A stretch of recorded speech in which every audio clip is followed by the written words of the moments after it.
Hey, what's up, guys? Welcome to Lost-Planning the Interwebs. I am your host, Nick Rekieta of Rekieta Law, a small law firm in central Minnesota.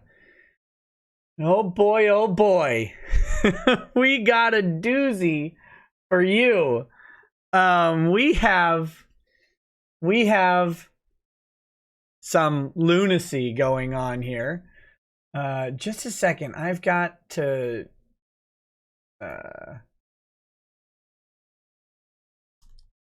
I've got to just send someone something real quick. I have invited another lawyer on to talk about this. But let's see. I just have to send him a thing. He's not going to be on for a bit though. He won't be on for a bit. So no promises or whatever. But we're going to try and make it happen. We will call him Mr. Peacock. And that's P-E-E. Cock. That's who that is. So just let me send the link for when he's done.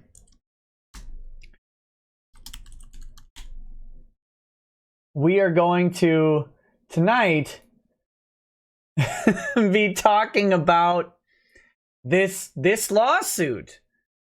So this lawsuit against Keemstar. Keem will not be coming on. Keem will not be coming on. He did respond on Twitter that right now they're in a strategy of not speaking publicly about the lawsuit. So he declined to come on tonight. Which is perfectly understood. I would never advise someone to come on my show against the advice of their attorney. If he does, if he ever does want to come on the show, he is more than welcome to come on the show. And I suppose I should make it very clear that Nico Romeo Lacoste, the California Dream Tattoo, is similarly welcome to come on the show. I'm an equal opportunity inviter here. He is welcome to come on and tell his side of this lawsuit, why he thought this would be a good idea. Very interested to hear answers to those types of questions. So, because, I mean,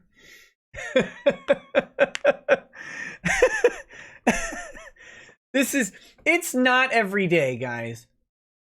It is not every day that, that you get to read a complaint in which the allegation is that person called me a pedophile and everything they said was true, and it ruined my business. That is a massively interesting complaint right there. That is wow, that's amazing. And that's what we've got here. But that's the funny problems with the complaint. That's the funny problems with the complaint. That is not the only problem with the complaint. I want to make that very, very clear. There are several issues with this filing, and we're going to go into those. Second. We're going to make sure. Okay, everything looks to be set up for when my guest joins. There are several issues we got to go through, and just to, I mean, it's a mess. And whoever, the lawyer who drafted this, we'll take a look at this guy too. Not just a bit. Like we're not doing an in-depth profile. I don't know much about him. Just a brief search. I think this guy's been practicing since before, before I was born. Like, he's been an attorney for over 40 years, as far as I can tell.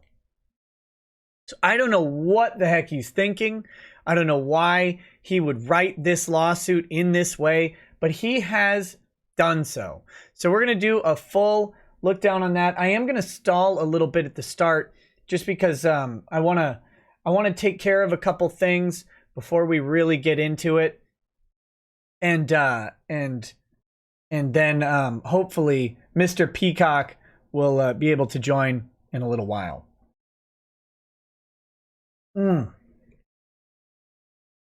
That said, I do have a couple of announcements. I have a very sad announcement followed by a very happy announcement for me. Both of these are sad and happy for me. I don't know. Maybe both of them make you sad or both of them make you happy, or maybe neither one. Maybe you're just a nihilist and you don't care about either one. You're too cool for that stuff. That's fine. But a couple quick announcements. First things first. Gary Con has been canceled by Corona-chan.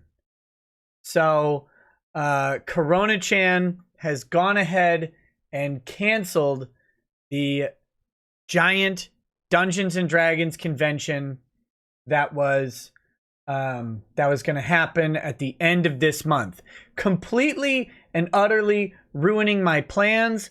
I was going to go hang out with Ty Beard. I was going to go hang out with some friends from out of state. I was going to go hang out with some convention hosts and stuff like that. And of course, Lady Rackets would be with me. And we would be having a grand old time. I booked a room at this 1850s mansion that had been converted into a hotel because I was too slow to book a room at the hotel where the actual GaryCon event was taking place.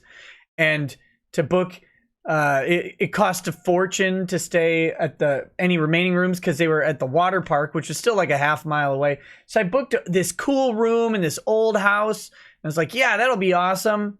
I got to cancel all that now. We're not going. We're not going to Wisconsin. So that is very sad news. It makes me really, really bummed out. I was looking forward to it. It was a completely different convention experience, different group of people, and I was going to get to meet some maybe some different fans of the show and stuff like that. That being said, there's another event that same weekend that I was not able to attend because of GaryCon, and that event is not canceled. I will be at Road Rage Los Angeles 2 for the Dick Show's 200th episode, and I could not be happier. I could not be happier. We're going to go... Well, I could be a little bit happier. But I am going to... Lady Rackets and I will both be at Road Rage 2.0 in Los Angeles with the entire cadre. So that will be great. So if you're going to be there, I'll see you there. If you're not going to be there, you should be there. But make sure you catch the Dick Show's 200th episode. It should be a lot of fun. I believe Ethan Ralph is going to be around. There's going to be some various shenanigans happening. And we're gonna have a good time. So that is that. Yes, we're taunting Corona-chan. Come try me, you. I will say, I woke up this morning with a horrendously sore throat. And I was like, oh, come on. I thought my kid's sickness had like passed to me. And then I remembered that, oh yeah, I did an Ace Attorney stream yesterday. And those are always straining on my voice. And it just hurt in the morning. It's fine now. With that said, I do have the cure for Corona-chan. I don't know if you guys have seen this, by the way, but a couple people now, Jim Baker and Alex Jones, have both now been reprimanded and threatened by the respective attorney generals of their states for selling alleged Corona-Chan cures. Can you imagine this? Alex Jones is trying to genocide Corona-Chan, which is a little bit shameful if you ask me. They were selling colloidal silver, which I can only assume Corinne converted them, and they're on that colloidal silver. But they both claimed that colloidal silver would kill coronavirus, and since the FDA does not, the conspiracy theorists of the FDA perpetuating the myth that corona can't be killed, not on my watch. I got this silver, baby. You get that? You get some super male vitality. Corona can't stop you. Can't keep you down. Got too much energy. I got too much stuff to do. They've had their free speech suppressed by the government for saying that they could cure corona with their colloidal silver.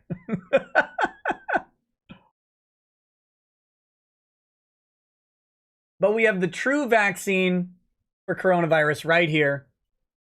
Whiskey, preferably above 80 proof whiskey, will cure everything. It will burn it out. It will burn it right out of you. So there you go. In other news, before we jump into this lawsuit, we do have some other news going on. Many of you have reached out to me about the release of Chuck Huber's divorce documents. Chuck Huber's otherwise sealed divorce, well, not sealed, but just private-ish divorce documents have been leaked online, and everybody wants to know what's going on with that and why.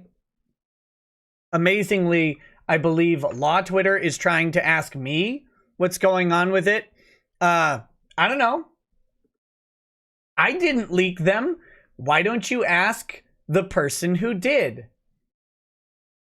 And I love that they're pretending that they don't know who leaked them.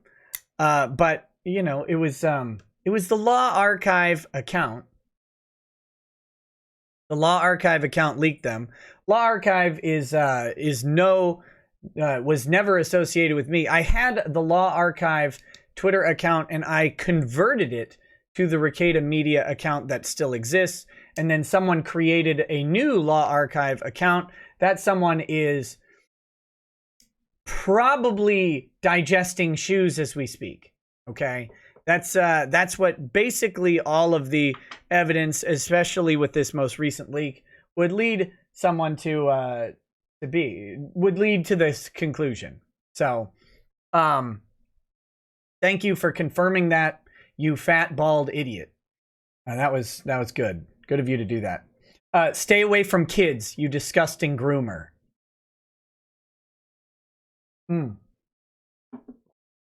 So that being said, they should just ask him. They should ask him why his personal friend would give him his divorce documents. I don't know why they're asking me. I don't know. I can't see a good plan in it. I see a bunch of stupid plans in it. I see something, whatever. And this is why I'm not actually saying what I think is going on, because everything that I think about what might be the purpose behind it leads to a conclusion that someone is really, really stupid. So I'm going to just wait it out and see if someone is really, really stupid. And I don't think, I guess we'll find out soon or not. But if it's what I think it is, it's pretty dumb. And if it's something else, it's probably also dumb, because I can't think of a smart reason for him to do that. And there's a lot of suspicion that it was like his wife or whatever, his ex-wife. I highly doubt it.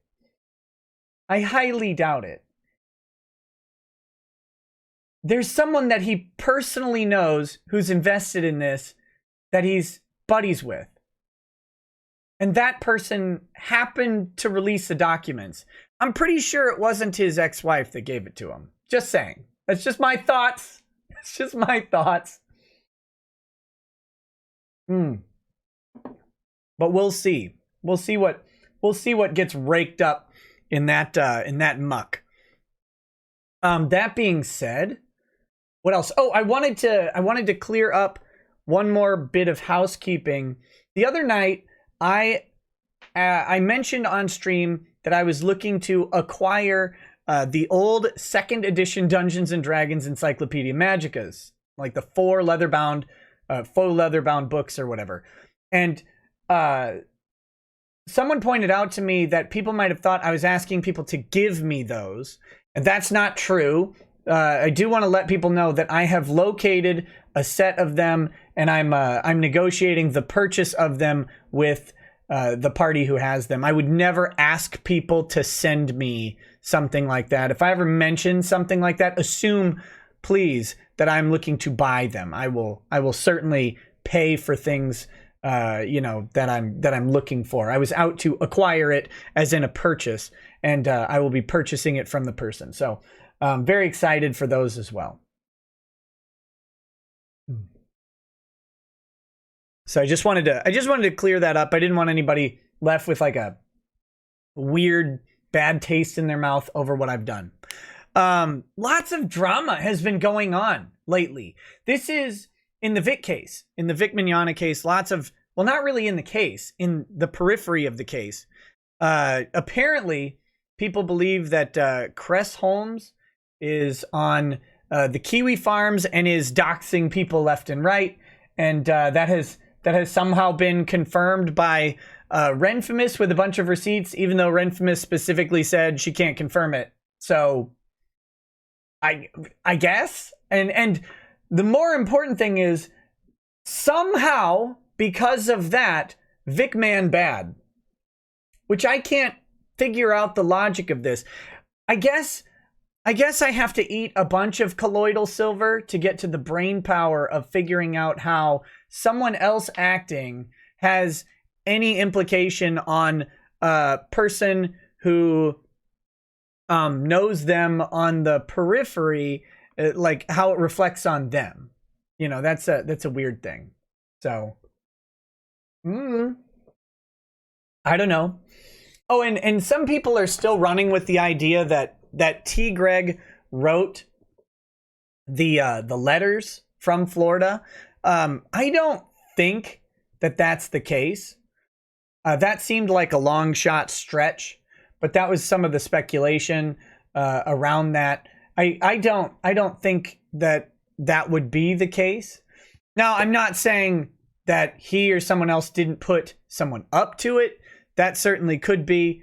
Who knows? But I think the most likely outcome is it was just someone doing something dumb, right? Like that's, and I don't mean faking or like sending themselves death threats. I think it was just someone being a moron and sending out stuff, thinking, haha, I'll get them. So, but the funny thing is when T. Greg read that people thought it was him, he probably kicked himself and thought, I should have done that. Dang it. I want to point out that the reason what I was saying, and I don't know of anybody who took my statements out of context on this, but what I was saying the other day is the reason that T. Greg brought up the events of October 5th now have to do with his failing GoFundMe. I think that's the idea with bringing it up. I did not think that was the idea for doing the death threats. His GoFundMe didn't exist at the time that it happened, of course. But it's him bringing it up now. It's completely irrelevant. Clearly nothing happened.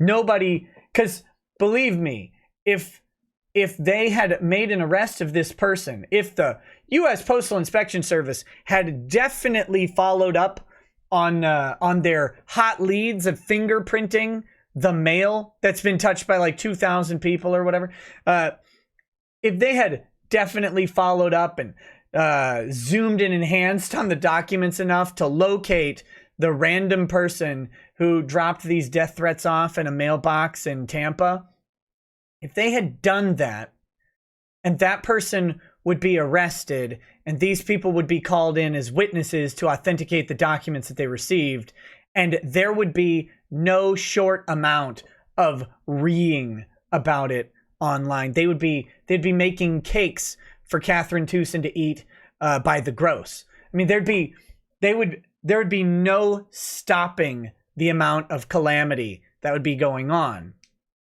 So we know that nothing ever happened with it. And of course, nothing happened with it. No one was hurt.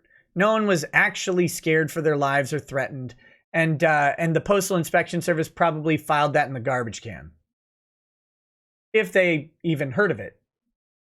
That's the other thing. I don't actually know that any of this occurred outside of some letters being received. We don't know if they turned them over to any authorities, although I assume they would, just because of the public spectacle going on. But we don't have any confirmation that that happened. So, But yeah, it's just a bunch of nonsense happening in this case. At this complete lull. It makes no sense that they're trying to dredge up this stuff now in regards to the Vic case. But if a bunch of people have their own personal agendas, like T. Greg trying to grift people into a sham of a lawsuit, or Chuck Huber trying to grind some sort of axe, who knows what. If those things are personal, then people might have some motivation to drag stuff up in the downtime. But for the case, there's nothing happening. Nothing happening for another, 18 days. Till the 31st, when the deadline for filing of all of the responses is due. There's nothing that's happening in the meanwhile. So there's no reason for them to be doing some sort of hype. There's no reason for them to be ramping up attention on the case. And you'll notice it goes in waves. When there's something coming up, these people flare up like hemorrhoids, and they ruin everybody's day. Everybody's just trying to sit down, and these people flare up and ruin that whole process. So, anyway. That being said, let's hit these initial super chats. And then we're going to go ahead and do the, we'll jump into the case. And hopefully Mr. Peacock will join sometime very soon. Let's check status on that. Okay. All right. So we've got Gimme Skittles Now says, what's your opinion on the fact that the U.S. Census is required by law to be answered by every household? It's a weird one, man, because technically I think the requirements for what you must answer are the number of people in your household and like your name or something like that. The actual legal constitutional requirement is pretty minimal, but they give you like a 10-page document with a bunch of demographic information and make it seem like you're required to go ahead and do that. And I know there's a bunch of nonprofits who are just waiting to take the case of the person who doesn't fill out the entire census form and then is forced by law or like brought in on some sort of charges. But I don't think the government will do that. But of course, who has the time for that, right? So like, who's actually going to not answer thinking, well, the government does come after me, someone might come to my aid. Otherwise, I might just be charged with a crime and have to deal with that for a while. It's a dumb proposition. I think it's garbage. I get why we do it. There are better ways to conduct a census in 2020. There are better ways for us to vote in 2020. There are better ways to do a lot of things in 2020 that we don't do. So who knows? We have all this cool technology that could be used to facilitate and make this stuff easy. Unfortunately, our country is run by a bunch of, I don't even know, like exhumed corpses who don't understand any of the technology that we have and aren't willing to do anything. Like imagine if we set up some sort of blockchain, a decentralized method for casting census data, right? Like, so a decentralized blockchain method, and you don't have to do the decentralized blockchain method. Like, not everybody would have to have internet access, but they might have to have their information put in on the internet, and then it could be anonymous and aggregated, but then also encrypted and spread out, so it'd be hard for people to actually hack into it, you know, stuff like that. We could do stuff like that for taking care of a lot of different things. I'm not an expert on how this works, so I couldn't tell you how, but if we can track hundreds of millions of dollars in things like Bitcoin and Ethereum, then I think we can track census data.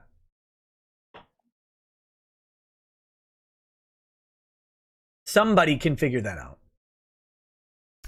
Dax Terminax says, for tonight's drinking game, if Nick shills Vic's GoFundMe, take a drink. If someone does a $100 or more super chat, take 3 drinks. If Nick makes a 40K reference, take a drink. Maybe we'll all survive this time. Cheers. Well, in pure grifting mode, if anybody makes a $100 or more super chat, I'll take 3 drinks too. So there you go. Blockchain national ID coming soon. No ideas. RZEQDW says, holy poop, I clicked the link to the video at the exact moment your intro roll started. Also, told you so about coronavirus. We're still all going to not live anymore. Please take it seriously and stay safe. I was at lunch with a friend. Today, and whatchamacallit? We're sitting there. We're laughing because like Walmart's out of toilet paper. Amazon online, I guess, is out of toilet paper, something like that. We're sitting in this little restaurant in downtown Wilmer. And I look out the window and there are 2 dudes walking by with a trolley full of Charmin. Like just tons of Charmin on this push cart. And it was like, oh my God. How much toilet paper do you need? Like, I don't know what. I mean, I get it. Maybe I should order a bidet. I mean, I have 7 people in my house and we don't go through that much toilet paper. I mean, it was a monumental amount. Anyway, that was fun. But so I'm sitting there today and I'm like, okay, what do I need? Because my store is out of rice, for example. And I have a rice cooker. Rice is a nice meal that a nice dish that my kids can eat a lot of and just be fine. And you know, it's pretty compact and it keeps forever. So I was gonna buy some rice the other day and I couldn't find anything over a 10-pound bag, but we have a bunch, so I bought a little more, but nothing specific. And then I'm like, wait a minute, I have like a quarter cow in my freezer. Oh, I'm not worried about anything anymore. We've got tons of food. It was good times. I'm glad I didn't eat that cow earlier. All right, Joskp. I was supposed to be getting out of this crappy weather and into some nice Cuban beaches. Maybe find some Cuban cuties. Seems like each time I'm looking towards something, plans get completely railroaded. Such is life, I guess. Oh man, that sucks. Sorry, buddy. Matt Fields says, I have a bidet already. It's called a garden hose. Not in the winter in Minnesota, buddy. Bill Clausen says, longtime viewer, first time super chat. Hey, welcome to it, my man.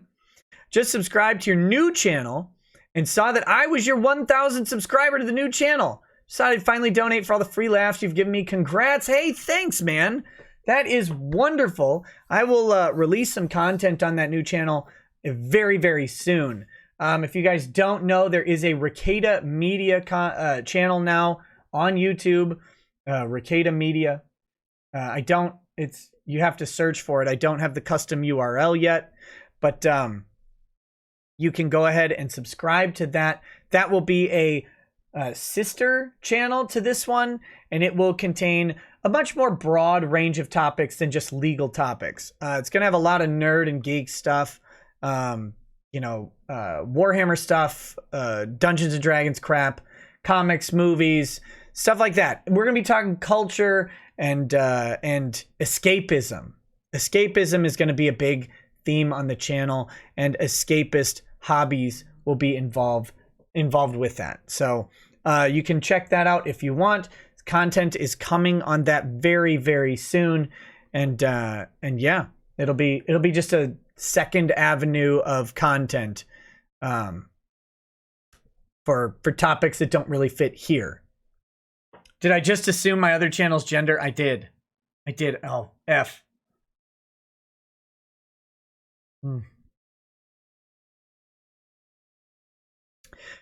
Sakaki Onsai says, a long shot stretch. Are you now trying to accuse Cuck Lightyear of being Arms Girl or something? Yes. Could you imagine Wimpy Simpy T. Greg in the long arms of Mars? It's about as horrific as Shane eating cowboy boots. # got salt. Gross. Ew. Freighter J says, disappointed we can't meet at GaryCon. I wanted to show you my piercing. No! No! Hard pass. Hard pass, Freighter. No. No. Oh, God. Why?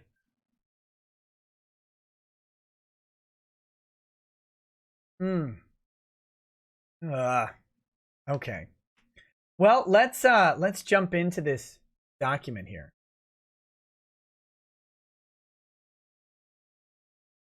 Let's jump into this document. I'm sure Ty would look at it too.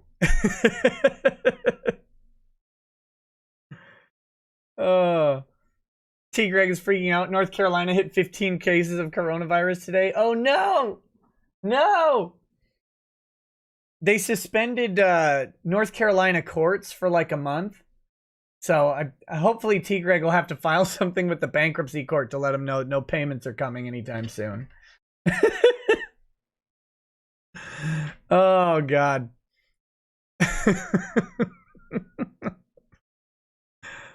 Oh, all right. Here we go, guys. If you're not familiar with how I do this, I go through every single line of the lawsuit. This is not a long one. This is only 6 pages long, which is really a short complaint. We go through every line and we talk about what's going on. I do have to issue a minor correction. I did pin the comment in my other video, but I have to issue a minor correction. In my short video that I did on this, I said that Florida was a one-party consent state. That was a mistake. It's actually a two-party consent state. However, in this case, Keemstar is not the person accused of making the recording without consent, nor is he even accused of facilitating the making of the recording without consent. Keemstar would be a broadcaster who is turned over a video from a source. Now, there are, don't ask me to cite it off the top of my head, I don't know, but there are cases out there in the appellate courts and in the Supreme Court level, I believe, that state that when a broadcaster receives some sort of material that is newsworthy or commentary worthy or whatever fits into the broadcast, and that material was illegally obtained, the broadcaster still has a First Amendment right to broadcast said media.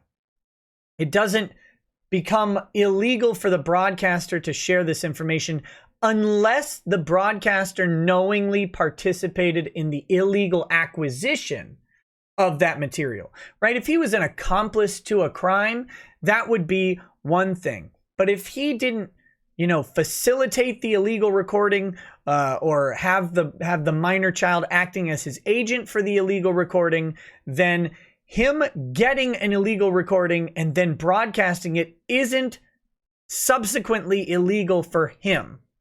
That is a protection that the news media have. That's the freedom of the press. We have a newsworthy event going on, and we want that protection. Absolutely want that protection because we don't want the news to be stifled over some concern of how it was obtained. Think of Project Veritas, for example, and all the crap that they've uncovered over the years by doing video recordings of what would probably be illegal in some of the states where they operate. And I believe they have been, some members of Project Veritas have been charged and convicted with various levels of crime for doing that. So I just want to point out that Florida is a two-party state. And according to this complaint, the recording may be illegal. It may be illegal. And I just realized I got to make sure this is actually properly redacted still. I think, okay, yeah, it is. That the recording may be illegal. And I say may because there could be an exception, given the fact that they were having a video conference and there may not be a reasonable expectation of privacy in a live broadcast, or not broadcast, but a live video that's facilitated by, say, Google or Facebook, right? Because it's you, the other party, and the tech cuck. And the tech cuck wants to watch for business and algorithm purposes. They want to see if they can drive ads. Like maybe they want to see you pull out your little guy, and then they want to sell you natural male enhancement pills. I don't know what they want to do. But we don't know that the recording was illegal, but it could be. It could be illegal. So anyway, I just wanted to clear that up, and we'll probably talk more as we get into the facts of the case. So, Mesfisgrosteles says, my company's new product comes out next week, but we are closing down starting Monday for the coronas. I also have only one roll of TP left, but people are hyped and I have Maker's Mark. Take my TP budget and drink with me.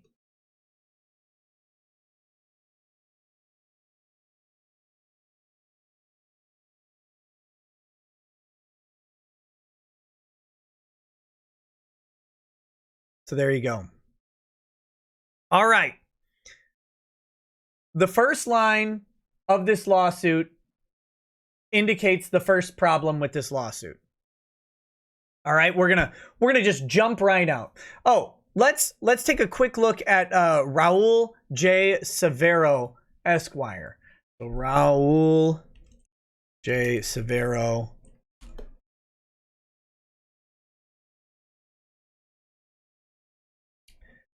I believe this is him. This is from Severo LLP Law Offices. We've got we've got a different phone number here. Hold on, let's see.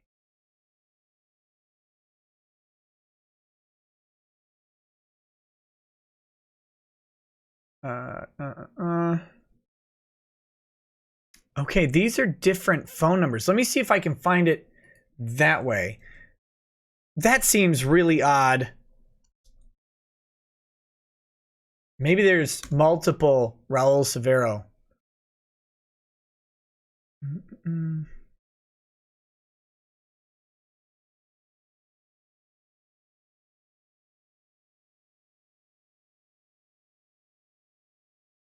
Okay, so here's the address. SeveroLegal.com. Okay.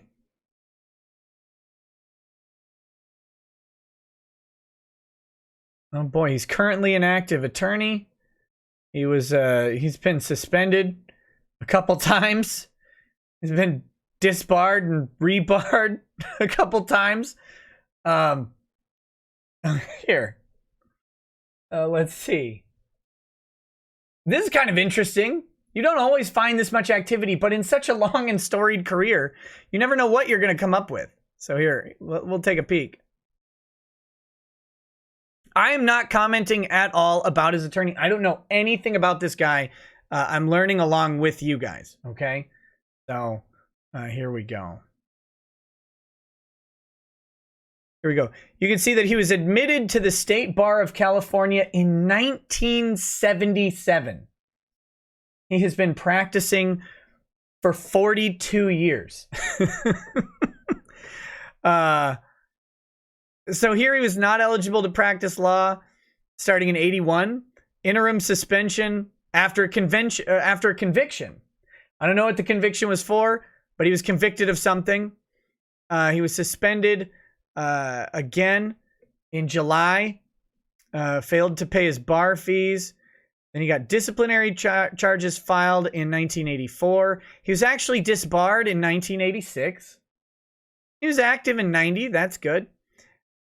Disciplinary charges filed in state bar court. These, I believe, having the charges filed, I don't know. Hopefully Mr. Peacock will be able to answer how that works. I don't know if having the charges filed mean charges were brought and that he was found to not have violated ethics. I'm not sure how they record it. That's what I'm saying. So I don't know if these mention or mean anything negative was actually done. This one says no actual suspension, probation. In 1999, with a shocking result here, he was suspended because he failed to pass his professional responsibility exam. I don't know why they might think that he wouldn't be able to pass his professional responsibility exam. But then a couple months later, he must have passed it and he was back to active. More disciplinary charges were filed in 2001, 3 in 2002.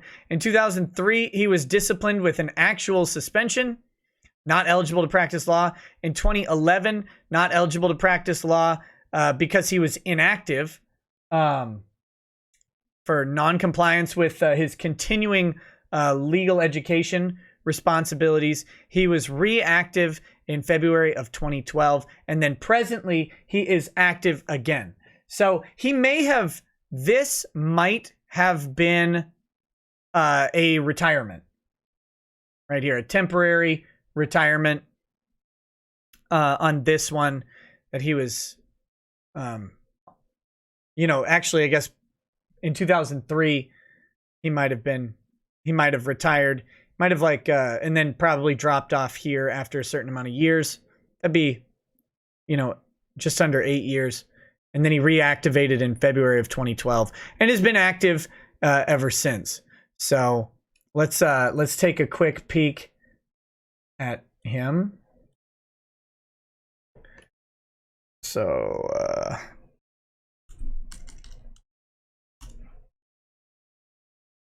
here are the law offices of Severo Legal. Here we go.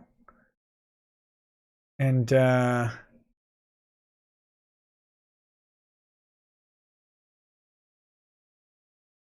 he's got a whole bunch of stuff, practice areas that he covers. There was one. Oh, here we go. Founding attorney is Raul J. Severo.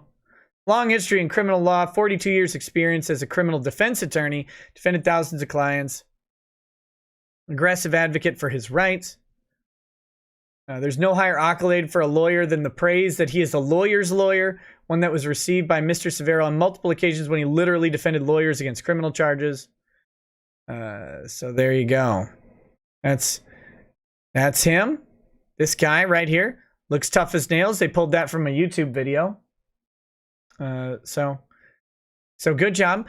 My point in this, and again, I'm not saying that anything negative about Severo. I want to point out that this guy hired a very serious law firm, right? They hired a guy who's been in business forever, and he is active. He's active and in good standing for the past 8 years. That's longer than my career. Longer than a lot of attorneys' careers, and that's just his 17th try. So this is written by an experienced trial attorney. And the first problem starts here with jurisdiction. It says this court has jurisdiction under 28 USC 1332 because there is a diversity of citizenship and an amount in controversy greater than $75,000. Hey, what's up, Edwin's Generation? How's it going, man? We've got a problem here. So the initial diversity jurisdiction, let's back up and explain this real quick. When you have citizens of different states, in this case, California and New York, you have a diversity of citizenship.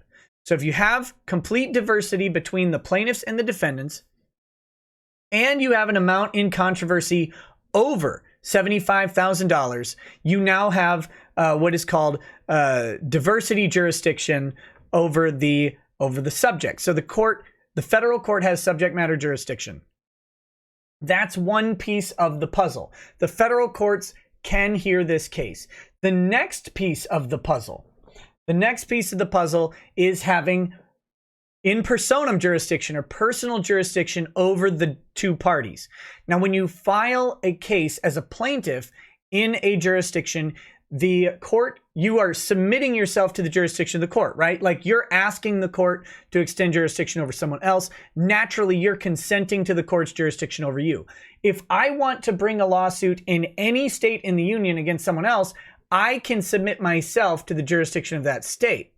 So that's why if I'm suing you and you're in Maryland, I probably, unless you're doing stuff in Minnesota, I probably want to file that in Maryland, either in state or federal court in Maryland, because the Maryland courts will have jurisdiction over you because you live there, because you are there.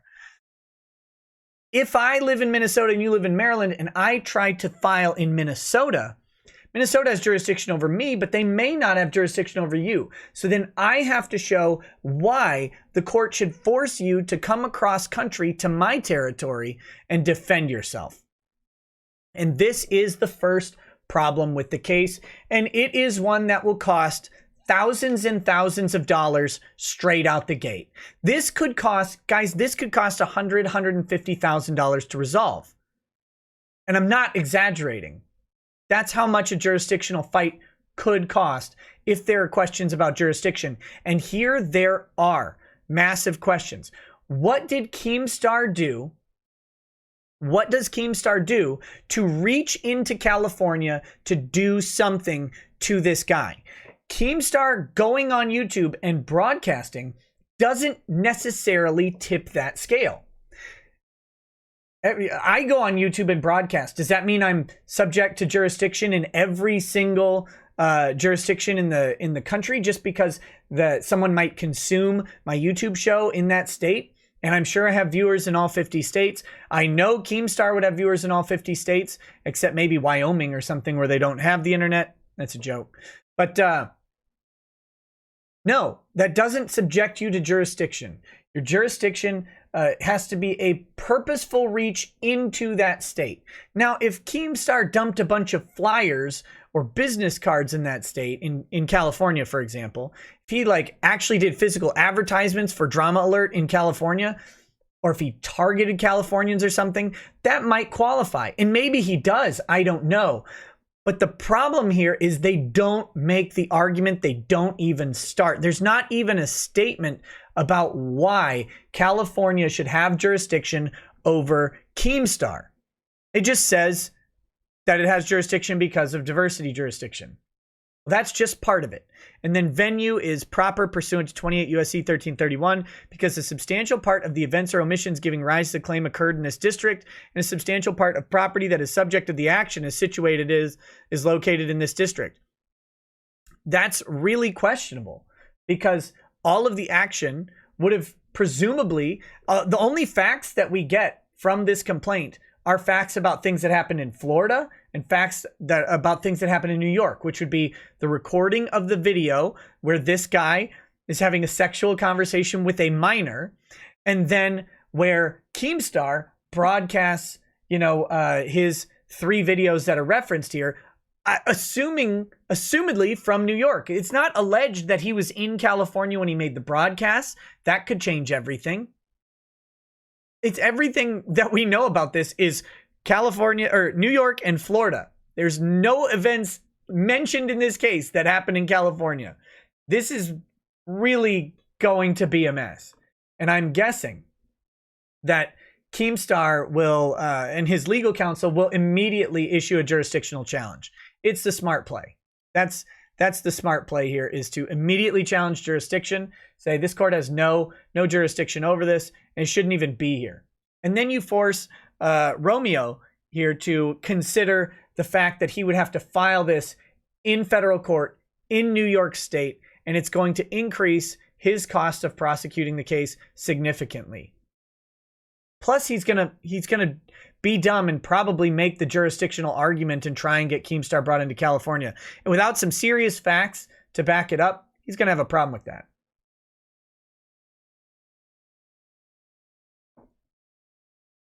All right, next, parties. So I have redacted their personal addresses from the document. I left California Dream Tattoo's address up because it's a business and you could just find it anyway. But I don't know. I'm sure Keemstar has been doxxed before, but that's not my job. I don't know if Romeo has been doxxed before. Probably. That's not my job either. So I did redact their personal addresses for the respect of the parties. Plaintiff Nico, is it Nico or Nico? What is it? What's the phonetics of this? Romeo Lacoste is a citizen of California and resides at Redacted, California. Plaintiff's place of business, a California Dream Tattoo, is located at 13131 Sherman Way, number 207, North Hollywood, California. Defendant Daniel Keemstar Keem is a citizen of New York and resides at Redacted, New York. It's Nico. Okay. See, when I see Nico, I see no C, right? I see Niko, Nico. That's me. Defendant's business, Drama Alert Upon Information and Belief, is primarily located at defendant's personal residence at Redacted, New York. So statement of facts here. These are the facts that lead them to the conclusion that some wrongdoing has occurred.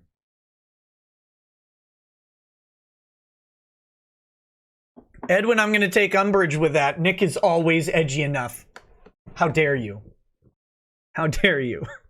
BTL Video Production says, hey, Chair Coon, looking sexy as always. Watch it. I know you were hesitant to answer last time, but think about it. I'm legal. You're legal.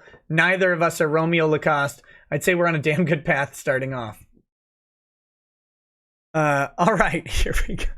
Drama Alert is a channel owned by a defendant that is projected across multiple social media outlets, including but not limited to YouTube, Twitter, Instagram, and Snapchat.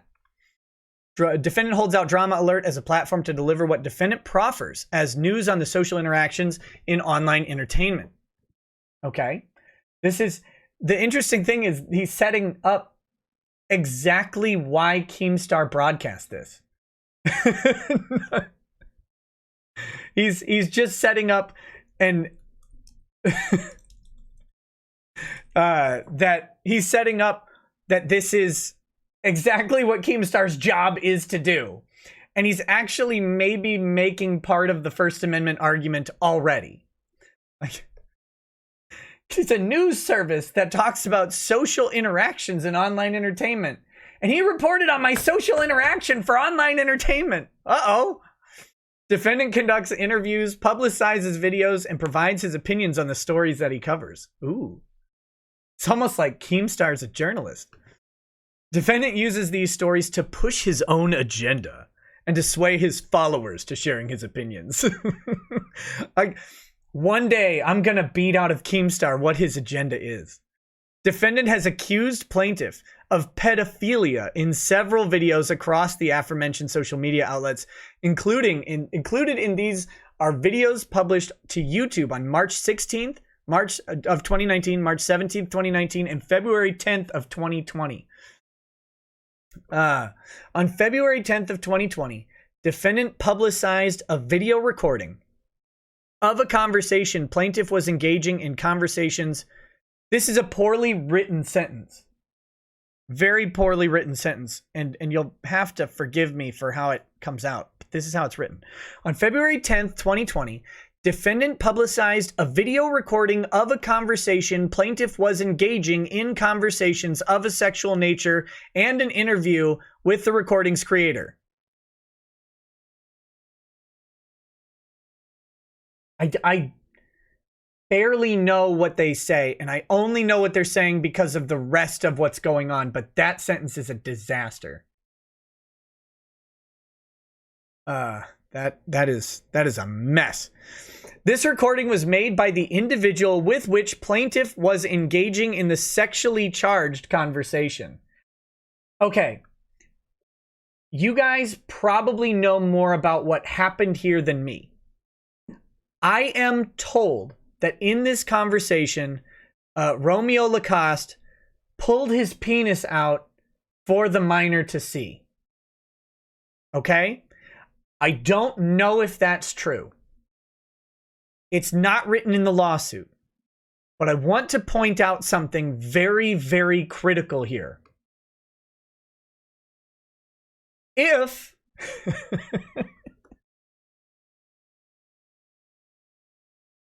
if they're phrasing this as having a sexually charged conversation with a minor, Keemstar will have basically no choice but to mention that the sexually charged nature of the conversation was the fact that the plaintiff exposed his genitals to the minor. And I can't wait to read that line in the response, because how they word it is, it's unquestionably going to be funny. Because how do you word this stuff in a legal document? Like, you can't just say whipped his dick out. I guess you could. You could say that. But most people wouldn't. There's going to be some craft to pointing out what actually happened here.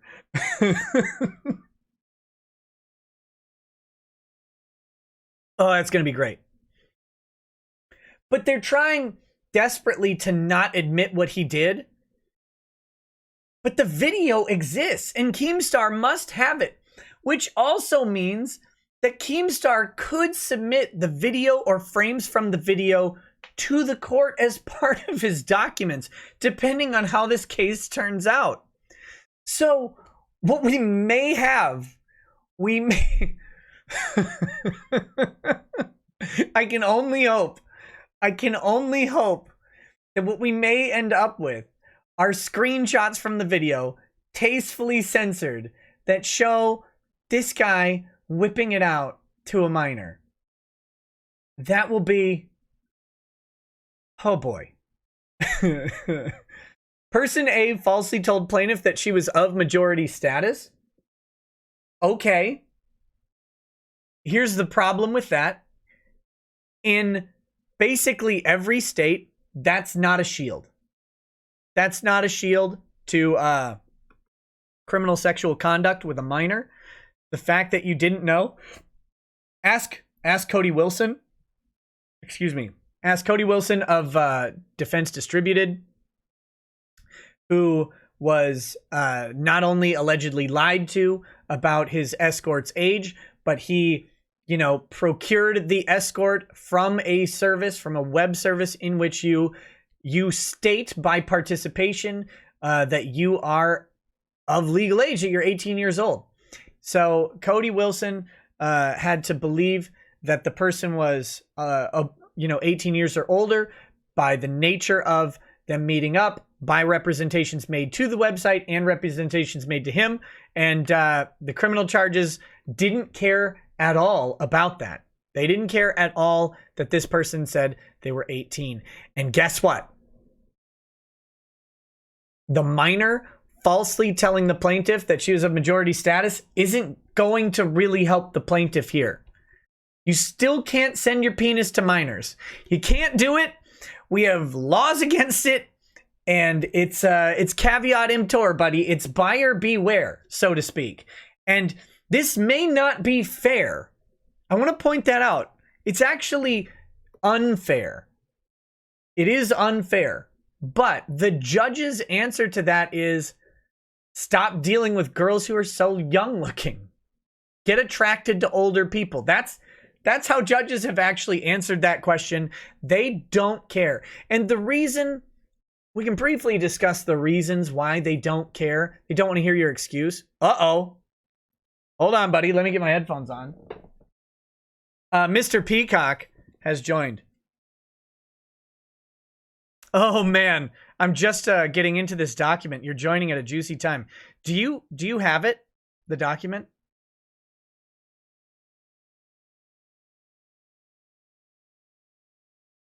Oh, where's my second camera? That's my fault. Just a moment. Where's my other camera? I don't know. Okay, hold on. We're gonna work out a quick technical issue. guys. Mr. Peacock is joining us, and let me grab that because this will be good. I'll be right back. Oh, you're muted right now, but here I'm going to unmute you so you can talk to the stream. That's fantastic. That fork.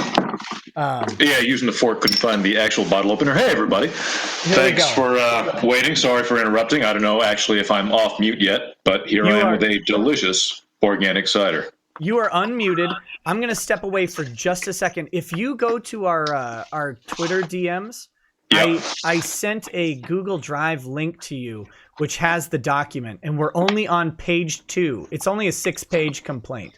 We're on page 2 of this thing.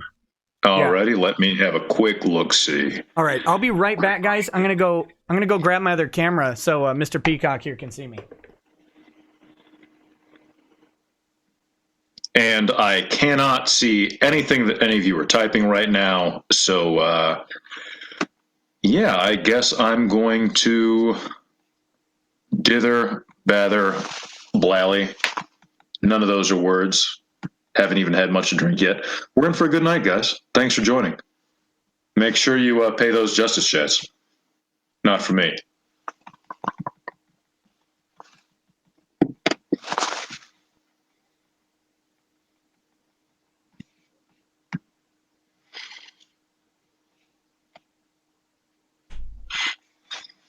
All right, I am looking at the first page of the document. Da-da-da-da. Oh, filed here in Los Angeles. How nice.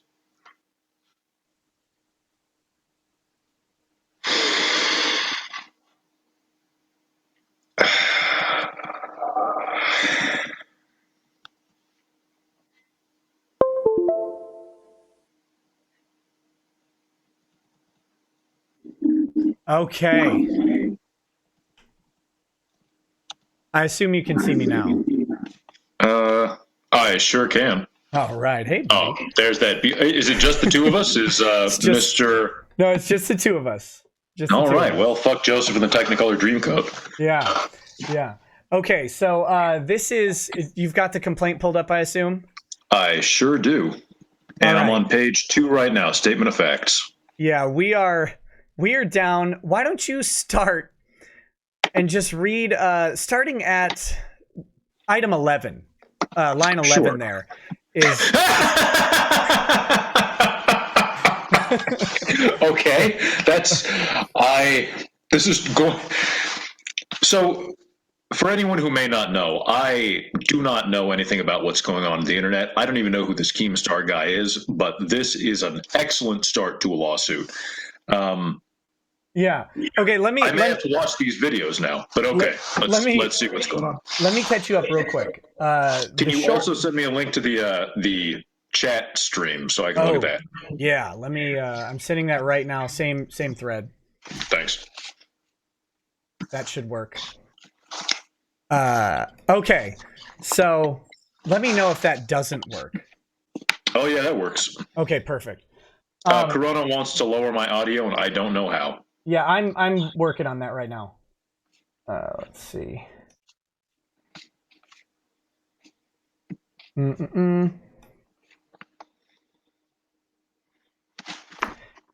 I think this should stop you from spiking so loud. Check. Yeah, you should be good now. Alrighty. We'll adjust it on the fly. Okay. So the long and short is Keemstar is a YouTuber with a huge YouTube channel, 5.5 million subscribers. Drama alert. Yeah. And he is the defendant here. The plaintiff is a tattoo artist in California, who is his name is Romeo Lacoste, and he runs the California Dream Tattoo in North Hollywood. Okay. I don't know if you're familiar. No. Okay. I don't know anything about it. I just someone said he's a famous tattoo artist, so I don't know. All tattoo artists claim to be famous. I'm sure none of them actually are. That's the fact that 7 Instagram thoughts promoted you on their thing for doing free tattoos on their butts does not make you famous. I was going to say, guys. Tattooing a starfish on their anus. That's what... That's living... Taking it back to Limp Bizkit days. That's the tattoo artist's dream, right? Like, that's... Yeah. That's look, here's the Kraken. So the long and short of this is brought in the Northern District of California. Central District of California. If you notice on the first page, there is no argument about how a New York YouTuber should be brought into federal court in California. That's just missing from the complaint entirely. Yeah, that's really conclusory in not even a good conclusory way, because it doesn't even state the conclusion. It doesn't even state the conclusion with the facts. It just goes straight to the conclusion. Normally, you would want to at least say venue is proper because he's in New York. That would be wrong, but it would still be at least what we call normally conclusory. Right. Raul J. Severo is the attorney. Have you ever heard of this guy? I have not heard of him, but I'm very familiar with Brand Boulevard, specifically 500 North Brand Boulevard. This guy has been practicing I'm not sure it's actually a suite. I think this is a Fijian suite type deal, which not there's anything wrong with that. You know, some young attorneys need that kind of deal. This guy's been practicing for 42 years. Oh, buddy. Yeah, no, never heard of him. Well, and I used to practice extensively in the Glendale courthouse. I'm gonna have to send you his. Hold on. Oh, this is for your own perusal. I pulled up his bar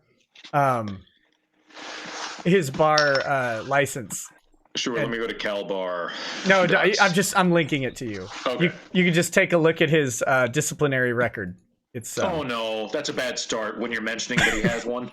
I didn't know, Mr. Peacock. I had no idea. How many times has he been suspended? He's been disbarred like 3 times. This is unbelievable. It's like all the bar exam or all the bar members died off, and the new generation came in and didn't realize he was disbarred, so he got brought back. Guys, you may not be looking at this, but it's not. Yes, he has actual disbarments, meaning, from what I understand, the California bar decided, based on your conduct, we're not allowing you to be a lawyer anymore. But he has multiple disciplinary charges filed against him, going back to before I was born, being not eligible to practice for multiple times, including suspension after conviction. Don't know what for, but we can look at that if we want. I don't think we really have to. Okay, so all the times it says that the disciplinary charges were filed, what does that mean in California system? Does it mean that, like, he actually was charged with a disciplinary issue and he was I'm not too familiar because it's never happened to me. Right. But from what I understand, after having looked up some opposing counsel who have had similar things, it means that they opened up an investigation, and it's not just that, someone complained and the state bar said, hey, you're going to want to handle this. It's that someone complained, the state bar looked at it, said, okay, this merits an actual investigation. So we're going to put it on your record and make you assist us in our investigation into you. Oh God, so it's serious. That's good times right there. Yeah. It makes me wonder how this guy was chosen as his attorney. I mean, he had to have gone out looking for a bad attorney, right? There's no way that he could have just accidentally stumbled upon this guy. I don't know. Well, we'll see. Maybe his 42 years of criminal defense will come clear if we go on to Section 11 here. The defendant has accused the plaintiff of pedophilia in several videos across the social media outlets. Included are videos published on March 16th, March 17th, and February 10th. On February 10th, 2020, now try and work through this line with me. Defendant publicized a video recording of a conversation. Plaintiff was engaging in conversations of a sexual nature and an interview with the recording's creator. Okay? Next, Uh-huh. the recording was made by an individual with which plaintiff was engaging in the sexually charged conversation. This individual was a minor. Oh, God. So he flat out admits it. I was having a sex conversation with a minor. Guys, what you may not understand, not being lawyers, Nick may have already explained it while I wasn't here, I don't know, is that under First Amendment jurisprudence, truth is an absolute defense to defamation. He's not even so suing I for don't know defamation. if this is a defamation case. Nope. It's tortious interference. Oh my God. That's a bad start. Can you imagine this in front of a jury? Ladies and gentlemen, it is true that my client is a pedophile. It is true that my client was engaging in those sexually charged conversations with a minor. But this other guy interfered with a contract. The jury is going to return a fucking verdict of death. It's not even a criminal case. They're just going to decide this guy needs to die. Flat out says it. Now, what's not listed in the complaint, but I have to share this with you because it's important. Allegedly on the video, which Keemstar publicized, like that's the whole nature about this. So presumably the defendant actually has this video in his possession. The plaintiff also exposed himself to the minor.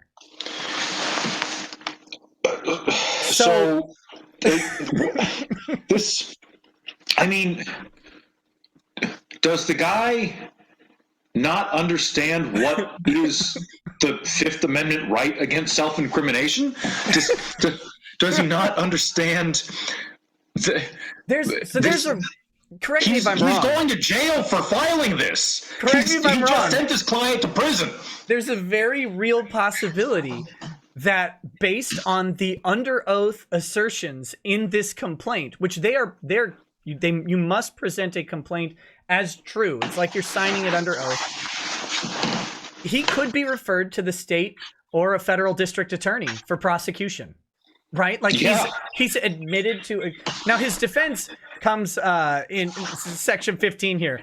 And tell me what you think of this. Person A falsely told plaintiff that she was of majority status. Is that gonna save him? Actually, it's complicated in California. Oh, really? In California, yeah. Okay. In California, I don't know if there still is, but my understanding is that there used to be a defense in that the Supreme Court of California, in a case that I believe is called Robertson, but no one take this to the bank. Consult with someone that you're paying to actually do the research who is still actively involved in defending these crimes. Right. But it is my understanding that the California Supreme Court, like a decade or two ago, said in a case something like People v. Robinson that it is a violation of due process to have that specifically be a strict liability offense only in California and when certain circumstances are met. I think in that case, like the dude met a chick at a bar and it turned out she was 17. But no, normally. The problem though is this is interstate communications. He's in California. Minor's in Florida. So he could get a door knock from the Florida marshals. I don't know. But that is generally not a defense, everybody. It's not a good plan. Okay, so plaintiff had no prior knowledge of the recording, nor had he ever given consent for its creation. So he is going with but she recorded it illegally. Florida is a two-party state. Now, importantly, Keemstar is not alleged to have any involvement with the recording itself. So I don't know how that is going to be relevant for him here. Because, Your Honor, he's the only guy with money. Person A doesn't have money. She's 15. Keemstar has a whole shitload of dough I want to get. But, Your Honor, I didn't know she was recording when I pulled my penis out. If I would have known she was recording, I would have trimmed.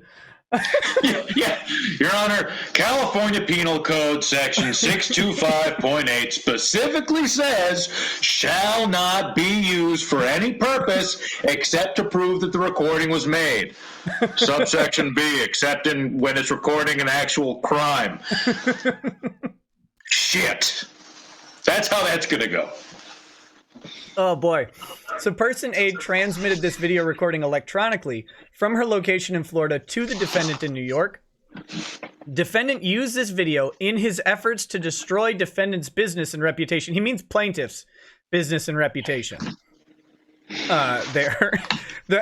Apparently Keemstar was using the video to destroy Keemstar's business and reputation. Rip Keem. Bad choice, pal. What were you thinking? Evidently, you didn't do a very good job if that was your intent, idiot. People are talking about you and watching all your channels. You had him, Keem. You had him, and then you destroyed yourself. The defendant has stated multiple times that plaintiff is finished, plaintiff's career is finished, and plaintiff belongs in a cage. Which, I mean, he does belong in a cage. He's showing his dick to minors. And before we get lost in law land, because in law land it's really easy to be like, well, but, you know, he thought she was 18, blah, blah, blah, blah. How many children are you conversing with sexually online and you think it's a good idea to pull your penis out? Like think about that just from a common sense standpoint, because that's what the jury will do. The jury will look at this and go, I mean, I know he says that she said she's 18. Presumably they're going to see a picture of the girl or the video. They may actually see the video. That's a possibility if this goes to jury trial. And they're going to look at that girl and go, I mean, she told him that she was 18, but come on. Right? She's got fucking braces, guys. she's wearing a high school cheerleader's outfit.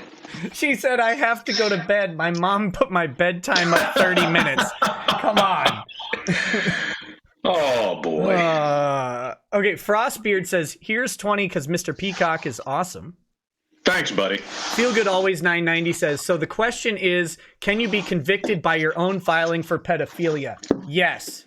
Yeah. That's, you are admitting under oath to a crime. They can, I mean, will you get convicted? Maybe. Can you get convicted? Absolutely. It's very good evidence again that you did the thing, because you're stating to the court and representing as true that you did the thing. Like, that's the important part of that. It's you can overcome confessions. You can do it. It's just not easy at all.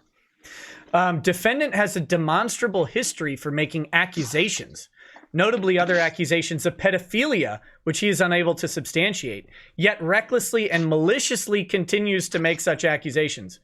Motherfucker, you can substantiate these. It doesn't matter what the other ones are. Exactly. Huge problem here is, like, he made a bunch of wrong ones about other people. It's like, well, but the clock's right, the broken clock's right twice a day. It doesn't matter, pal. He was right on your hour. You're done. What are you thinking? The accusations made against plaintiff have caused substantial damage to plaintiff's business, which I imagine to be true. Plaintiff's business is a service-based industry, and the damage caused to his business is from an aggregate loss of a mass of individual clients. Defendant was acutely... I mean, but the thing is, how is he going to prove that? I think yeah, you know what, I was about to say shit. He should have just gone with the defamation cause of action, but he can't, because the truth is absolute defense. How is he going to prove that this guy? How is he going to prove that he lost any clients? Is he going to have clients come out? Is he going to have people come out of the woodwork and say, "Yeah, I decided not to hire him because he's a pedophile"? Do you know if California has adopted wholesale the second or third restatement of torts? Off the top of your head, do you know that? Off the top of my head, I think it adopted the second restatement of torts, but I don't deal with torts, so I can't say for sure. A restatement of law is where a bunch of attorneys in that given field get together and they have a multi-year-long conference in which they write what the laws mean based on the common law that happened since the original statement of the law or since the previous restatement. So the torts because torts attorneys are vindictive, blood-sucking a-holes. They have the most restatements out there that I know of, at 3. The 3rd restatement of torts has been adopted by some jurisdictions, at least in part. But I believe, starting in the 2nd restatement of torts, that truth is an absolute defense to tortious interference as well. I know that Texas has not adopted that interpretation of that restatement for tortious interference yet, and I believe Texas is basically unique in that. So in most jurisdictions, truth is going to be an absolute defense to the tortious interference as well as the defamation. This is and it should be. I mean, it makes total sense that you, as an aggrieved person, should be able to say true things about an individual, even if you intend for that to harm him by educating people that he's doing business with. Yeah, it sucks, but maybe don't show your dick to 15-year-olds. I don't know. I think there is a I think the reason Texas hasn't fully adopted it, and this is pure speculation on my part, is because there may be an exception somewhere in there where we say, okay, this is true stuff, but this isn't criminal, it's not bad, but it's, for some reason, this person said true things to get a business advantage over a competitor or something like that, and we don't want people interfering with contracts when they have no place to do so. So I think that's why Texas hasn't gotten it, but it's a matter of time, right? Like it's literally a matter of the right case coming along where Texas joins the rest of the country in this, and truth will be a defense, especially in the age of Twitter. It's just going to happen at some point. But I'm guessing California has adopted the 2nd or 3rd restatement on this, because California is full of torts attorneys, and they're going to be pushing for that. There's too many of them. It's really, it fucking ruined everything. Yeah. California used to be a paradise for lawyers in the 70s, from what I hear. Everyone was making money. Everyone was having a great time. Now we have like 150,000 lawyers, and no one can make any money. No. This can't be true. Someone in the chat just said, Keemstar showed the chat log. This guy told her if she ever comes out to Cali, they will have to be good because they have to wait till she turns 18. Well, R.I.P. Buy the tombstone and start digging the little trench for it. Just bury yourself. Keem just said it's true. No. I mean, I don't even know what to say. If this guy were my brother, if this plaintiff were my brother and I found out about that, I would advise him to sue his attorney right now. To be like, I never looked at this stuff. The guy just put it in front of me. He made me sign it. I don't know what's in there. But why, guys. And then move to Burma. Yeah, no, Burma's not far enough. Go to like Chile or Peru, one of these places that doesn't have an extradition treaty. Go to Inner Mongolia and just be a sheep herder, right? Like that would be cool. It's better than going to prison. Oh my God. Okay. The accusation. Oh wait, let's see. A defendant was acutely aware of the nature of plaintiff's business and the potential impact of his statements. I mean, this would matter maybe if he was going to win on the TI, but it's such a long shot. Plaintiff and his business lost contract opportunities as a direct result of the controversy that defendant created to surround plaintiff. Now, again, I don't think the defendant created the controversy, right? Yeah. He reported on it, I guess, but I mean, my privacy. Yeah, my privacy. Well, again, you know that someone's recording it, right? Can you even say I didn't know that she was recording when you're engaged in a video chat? Like, it's presumed that it's recording. I heard it's over FaceTime, which means, and I think this is a novel theory, because I don't know of any case law on this. There could be. But I think you have to assume that Apple is recording. Yeah. Right? Like, you have to assume that the transmission service that you're using a proprietary service and probably consenting to in the terms. I don't know if Keem's lawyers might want to look at the terms of service for FaceTime and point out the fact that he consented probably to portions of the recording being used for Apple's business purposes. I would not be surprised at all if Apple suggests that portions of a FaceTime conversation may be recorded for various business purposes. And that makes excellent sense. Yeah. And again, if I were Keemstar's attorneys, I would be looking into that. I haven't read their terms of service. I don't know. But I would be looking for any possibility that he consented. Not that I think he needs it, because I can't remember the case, but I know there was a case of a broadcaster who received an illegally recorded tape of like a union meeting, and he aired that tape, and they tried to shut down everything because the tape was illegally obtained, but the broadcaster had nothing to do with the illegal acquisition. The court's like, no, First Amendment, freedom of the press. He didn't have anything to do with the illegal acquisition. It's fine for him to receive it. Right. But, oh my God. Let's see. Plaintiff lost business as a result of employees deciding to pursue alternative places of employment, causing greater harm to the earning capacity of the business. Well, don't hire minors to replace them, pal. Plaintiff's loss of business directly correlates to the origination of the videos that defendant created and publicized. So count one is interference with prospective economic advantage. So plaintiff believes and alleges that defendant's conduct, as alleged above, disrupted plaintiff's prospective economic advantage in obtaining his previously consistent stream of clients and revenue. He hasn't even mentioned how much revenue he's lost in any tangible way. He just said he had a mass exodus. He didn't even include that, like, people called him up and said, I'm not coming to your business because you're a damn pedo, or anything like that. I think maybe that would have done better for him here. I don't know. What do you think? How do you articulate he needs to this? at least say something, right? Like, hey, before Keem published all these videos calling me a pedophile, regardless of the fact that it apparently is true, I was making, $250,000 a year. I was booked up 3 months in advance for tattoo appointments, which I understand some of the bigger ones are.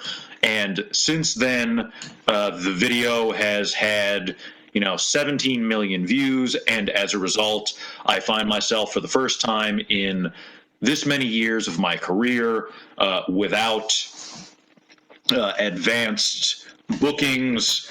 In the 6 months since then, my revenue has been 1/3 of what it normally is. Something like that, right? You can't just say, I'm not making as much money as I was. Bunch of my clients left. Well, didn't you tattoo them already? Yeah, right. Why? How many of them come back? Is it a repeat business? I don't know.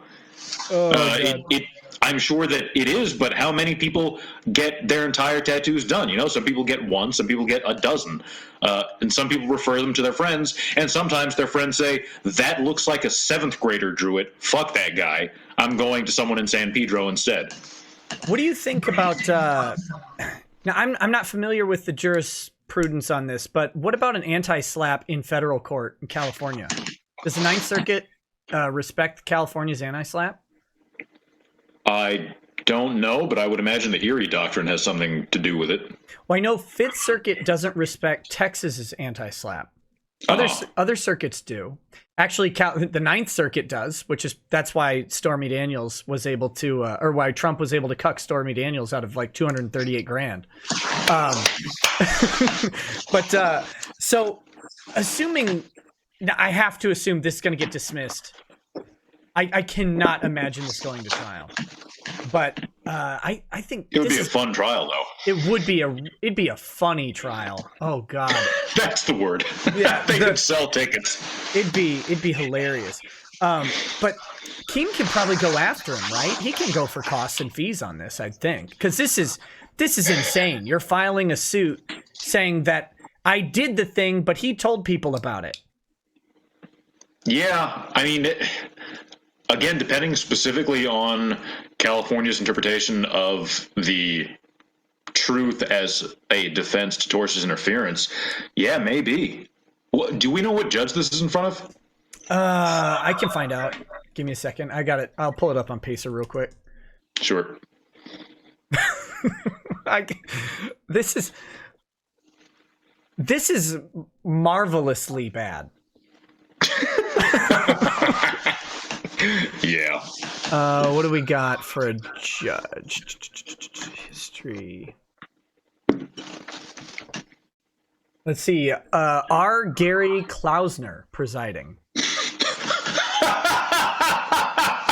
I'll tell you off stream. I'll tell you later. No. I gotta send a text message. Excuse me. Oh, no. Oh, goodness gracious. Okay. In the meanwhile, you know what? I'll just say it. I am very close personal friends with that guy's clerk, his research associate. You know, I'm not even going to send it. I'm not even going to send it because I don't want to talk to him. I don't want to make him. I don't want to ruin anything. I don't want to influence his research or anything. But once this is done, please let me know because I want to ask him about the inside scoop. Yeah. Oh, I'll let you know. Oh. As a direct, proximate, and foreseeable result of defendant's wrongful conduct, as alleged above. Now, correct me if I'm wrong. He doesn't really say it's wrong. I guess he says it's wrongful because he knew about the loss, knew about the potential impact of his statements. No, it seems like he's saying the wrongful conduct was saying this thing that is true, which is not wrongful conduct. I mean, also, he's failed to allege publishing, right? He's failed to allege saying, no, he does say this guy made this video and sent it out to my clients, right? Can it be tortious interference if you're not saying it to people who are liable or likely to engage in a business relationship with that individual? It's, as far as I know, no. Right. The idea I think he's saying is that he doesn't make this case very well, but I'll help out with the inference. The inference would be that Drama Alert is such a big show that his clients are bound to have seen the Drama Alert video. That must be the inference, but he doesn't actually articulate it. You're right. He doesn't allege that. And he doesn't allege at any point that this was specifically sent or that like links to the video were sent to clients or contract holders. So this is still prospective economic advantage. So this one's about clients, I guess. He doesn't really mention what economic advantage in obtaining his previously consistent stream of clients and revenue. Actually, yeah, that's tortious interference with prospective economic advantage. That, unless I'm very mistaken... Oh, that requires an underlying tort. I'm not... I don't know if it requires an underlying tort, but it definitely requires an underlying prospective economic... It requires a specific prospective economic advantage, right? Now, he has to say, yeah, I was gonna make this tattoo deal. I was, going to be the guy who tattooed Justin Bieber's back, and it was going to be on his album cover. But then he decided specifically not to because of this. Well, do you know Eric M. George of BGR? I don't. You should have hired me. But then you wouldn't be here, probably. That's a good point. Yeah, we can't all be Greenberg. Yeah. Okay, so I know that tortious interference with a contract, with a specific contract, and that's the second count. That is an independent tort. But my understanding of tortious interference with prospective business relations is that, one, you have to show that you reasonably would anticipate the prospective business relation, and you have to show a specific underlying tortious act that is separate from the interference itself. And so it looks like count one would fail as a matter of law because there is no alleged underlying. That's why you would plead defamation. Like, that's why you would say it. You'd say, the defamation led to the tortious interference with prospective business relations. At least, again, that's how it works in Texas, and that's where I've done the most research on TI in the past year. And that makes sense because I have not even thought about this since law school. Yeah. Oh my God. And even then, we still can see how terrible this is. As a direct, proximate, and foreseeable result of defendant's wrongful conduct as alleged above. Oh wait, no. Plaintiff believes and alleges that by their unjustified and unprivileged conduct, as alleged above, defendant intended to disrupt plaintiff's prospective economic advantage. Again, I think he hasn't shown. Correct me if I'm wrong. Well, what? Here's so. No, but he hasn't played that. It's a real shame that the Erie Doctrine does not apply to procedural law of the venue of the federal court, because in California we have something called a demur, which is essentially a state 12b6 motion. Right. From what I understand, California is the only one that has it. Real quick, guys. 12b6 is a motion to dismiss for failure to state a claim or cause of action upon which relief can be granted. It's a default. It is the fancy legal way of saying, assuming everything this guy said is true, so what? Right. There's nothing the law can do about it.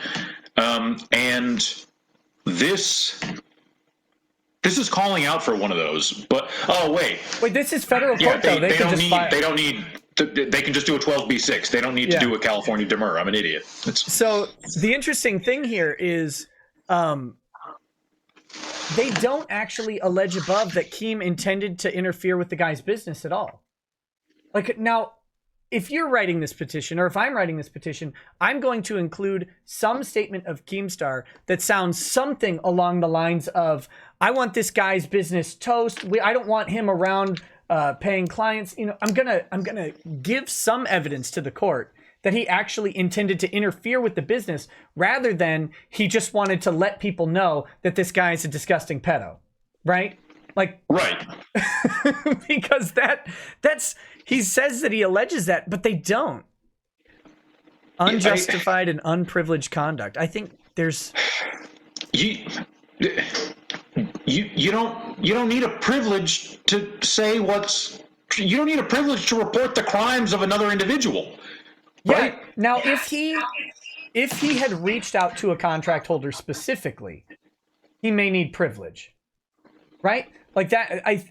My understanding is that's where the privilege issue would come in. Is if let's say he has a contract with his ink vendor, so he purchases ink on contract from some vendor, and he calls the vendor and tells the vendor about this conversation with the 15-year-old, there he might lack privilege because the ink vendor didn't ask Keem about it.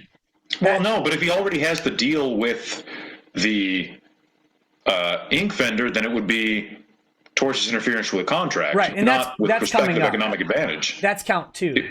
So we have both of them here, but yeah, with prospective economic advantage, I can't see how privilege would matter. Or how you would even get a privilege. It's just a broadcast. He's not even reaching. They haven't alleged that he's reached out to anyone specifically to do it. So anyway, we're getting in the weeds here. He suffered damages in an amount to be proven at trial. I mean, could you allege them? Could you at least allege them, considering that the whole point the whole reason we're here is because you're saying that you lost a particular sum of money? Can you at least tell us what that might be, you dick? He doesn't ever say to be proven at trial, but in excess of $500,000. Let's say that. They ask at the end for $3.5 million. Plus exemplary damages. I'm no expert, but that seems a bit excessive for a tattoo artist that I've never heard of. I'm in the wrong profession, man. I'm in the wrong profession. Yeah, getting paid to draw on naked chicks sounds pretty fucking good. I could be tattooing Cthulhu on sphincters all day, making millions. And here I am, some schlub on YouTube with a law license. I'm telling Lady Brackets you said that. Look, it's business. It's business, Mr. Peacock. Speaking of which, you don't have to say this on stream if you don't want. Recently found out that you're going to be in a certain place at the end of March. Is she going to be there too? She will. Oh, this is going to be fun. Oh, it's going to be a blast. Can you read 32 and 33 for me? Like, would you just read both of those out loud? Out loud? Yeah, that'd be great. All right. Paragraph 32, as a direct, proximate, and foreseeable result of defendant's wrongful conduct, as alleged above, plaintiff has suffered damages in an amount to be proven at trial, and which plaintiff is informed and believes exceeds the amount in controversy. Oh boy. Exceeds the amount in controversy threshold for federal diversity jurisdiction. Now, please read 33 immediately. As a direct, proximate, and foreseeable result of defendant's wrongful conduct, as alleged above, plaintiff has suffered damages in an amount to be proven at trial, and which plaintiff is informed and believe exceeds the amount in controversy threshold for classification as a federal diversity jurisdiction case. Plaintiff will seek leave of court to amend this complaint to set forth the exact amount of damages when they've been ascertained. Am I dumb, or is other than the last word, it's the exact same paragraph? It's the exact same paragraph written differently. It's like what I'm thinking must be is that the reason this is such a poorly written cause of action is that he just copied it from a different case that he had filed, and then I think it's because the guy defended Noah. Jesus. Yeah, sure. But it's bad. It's real bad, and it doesn't make it. It's, or maybe he wrote 32 and his law clerk wrote 33. I don't know, but no, you're not dumb. That is the same sentence. That's the same paragraph in different words. Biden was young when this guy started practicing. Biden was telling stories that went somewhere when this guy started practicing. By the way, the too much revealing information. I watched recently the video again of Biden giving the corn pop speech at the Baltimore hotel, or at the Baltimore pool. Everyone, are you familiar with that? No. Looking on your face. No. So Biden gave a 15-minute speech at a pool where evidently he was a lifeguard in the 60s, talking about how he got into an altercation that almost led to his death by straight razor with a notorious gangster named Corn Pop. And it's like listening to Grandpa Simpson talk about the Wright brothers plane. It is spectacular for entertainment. I'm sorry for taking us off. No, I'm sorry for taking us off course. But that's what it reads like. It reads like something that Biden's talking about. Oh, God. Plaintiff believes and alleges that defendant has acted with malice and has deliberately caused and intended to cause great economic harm to plaintiff with full knowledge of the wrongfulness of his conduct. Again, you deserve it. You're showing your dick to 15-year-olds or however old she was that was not 18. You deserve all the malice I can muster. I think it is 15. I think you nailed it. Yeah. Drama Alert says, if you get a chance, please watch the interview I did with Romeo 10 months ago. Oh, God. Yeah, I'm gonna do that. Wait, hold on. So that raises a question. This Romeo fellow is known to people? He's a public figure? Because why you're not just interviewing some random guy in North Hollywood? Now, interestingly, okay, so let's get rid of general purpose public figure, and let's humbly say that if Keemstar had at some point alleged that this guy is a pedophile, which would have been, according to the complaint, back in March of 2019. So 10 months ago, which would be after that, he goes on an interview with Keemstar, presumably to discuss the allegations. Doesn't that almost automatically put him as a limited purpose public figure? Like right there, that because he's commenting on the controversy. My understanding of of what constitutes a limited purpose public figure is not the sharpest, so I can't say for sure, but it definitely sounds like it if he's going on a platform that is to be broadcast to an audience. He has 1 million subs on YouTube. Yeah, then you know what? He's a public figure. He's a limited purpose public figure. Absolutely. If a million people potentially saw that interview, it counts. And you don't even have to want to be a public figure to become a public figure. That's something you out there in Rekieta land should know. You can be an unintentional public figure. And this guy's one of them. Yeah, Oh, wait, they might not understand the importance of the New York Times v. Sullivan. Well, this isn't a defamation case. Huh? This isn't a defamation case. Remember that. Oh, that's right. So New York Times versus Sullivan doesn't matter. Sorry, guys, I'm drunk and don't do this kind of law. So, sometimes lawyers say dumb things. In fact, we do it a lot. Oh my God. Oh no, my mouse started scrolling. Okay, so but the reason they're doing this is my understanding is to qualify for exemplary damages. Which would triple the damage award on tortious interference with prospective economic advantage. They have to prove malice, or probably actual malice, or at least a reckless disregard for something. I don't know. I know it can't be a reckless disregard for the truth because it is the truth. Yeah, so that's not it. Maybe it's just malicious, intentional, willful, and wanton conduct. I don't even know. This is such a disaster. With a willful, so plaintiff further believes and alleges that defendant conduct, as alleged above, was despicable, was carried on by defendant with a willful and conscious disregard for plaintiff's rights. That's 100. That's the Chad sovereign citizen right there, right? Are you messing with my right to expose myself to minors? Yeah, that is. I mean, that guy could give a talk at the Libertarian Conference. Absolutely, that guy would not get booed for saying that you should not be able to sell drugs to preschoolers. I guarantee it. Therefore, plaintiff should be awarded punitive and exemplary damages sufficient to punish defendant for engaging in this conduct and to deter similar conduct on their part in the future. Look, Romeo, please, I'm telling you, you might want, I know you want to get these exemplary damages to punish Keemstar. If this goes to a jury, you're the one who's going to get punished. I don't know how, but it's going to go bad for you. No jury is going to side with you and your lawyer. I hope he's doing it on 100% contingency. I hope you did not give him any money because he is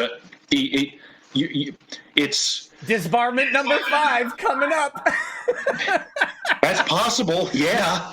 Oh boy. Filing this complaint. You know what? I'm going to take that back. On the record, I would like to say your lawyer's not a shyster. I have no reason to think that he's a shyster. Maybe just because I don't want anyone to be upset. Look, but this is an extremely poorly drafted complaint, and you might get contacted by law enforcement based on what's in this complaint. We have no idea what the retention letter looks like. There could have been all sorts of disclaimers in it where the lawyer says, "This is a bad idea. I just want you to know." You know, we don't know any of that. So whatever happens with him and his lawyer will be up to him and his lawyer.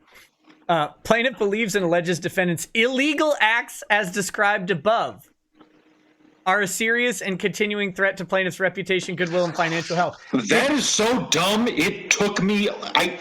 I didn't react immediately because I could not believe that he actually say that. Just so everyone understands, it's a real bad move to say this guy owes me money because he pointed out the illegal things that I did. Right? That's not. Did I misunderstand that? I'm going to have to. He's saying that Keemstar's acts were illegal, but he doesn't allege a single illegal act. No, he doesn't allege. Okay, yeah. You know what? I'm not even going to point out how dumb that is because it would not be funny. There's no way to say there's no funny way to say how dumb that is because it's just dumb. He's also let me magnify it for you. He's asking for a preliminary and permanent injunction on Keemstar talking about the case or any of his agents discussing the case.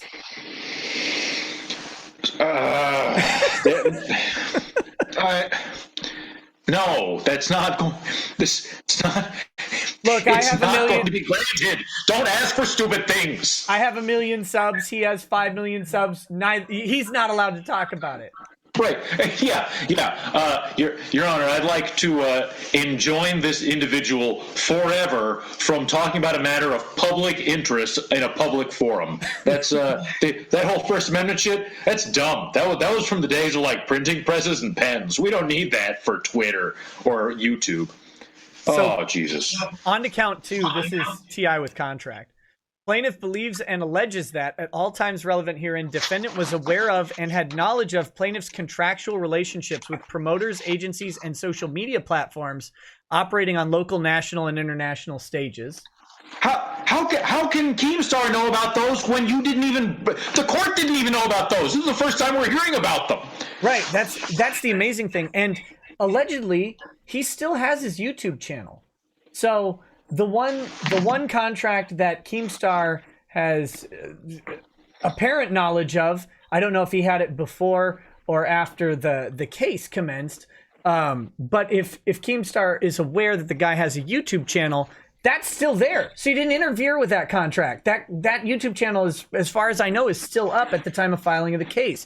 So he doesn't get to allege that one. So he's going to allege that that Keemstar knows about other contracts that the guy has. And just so you guys know, there isn't a general knowledge that a business owner has some contract somewhere is sufficient for TI with contract, because TI with contract requires you to interfere with specific contracts. So he would have to know what contracts there are. For example, if he had announced a deal with an ink company, as I had proposed hypothetically beforehand, he could maybe allege that Keemstar had knowledge of this specific contract because it was announced on social media. Keemstar covered it and said they shouldn't do business with a pedo. Something like that is how you would have to allege that relationship and the knowledge of the relationship. He just says he believes it, which is crazy. Is California oh wait, no, it's federal jurisdiction, so it's just notice pleading, right?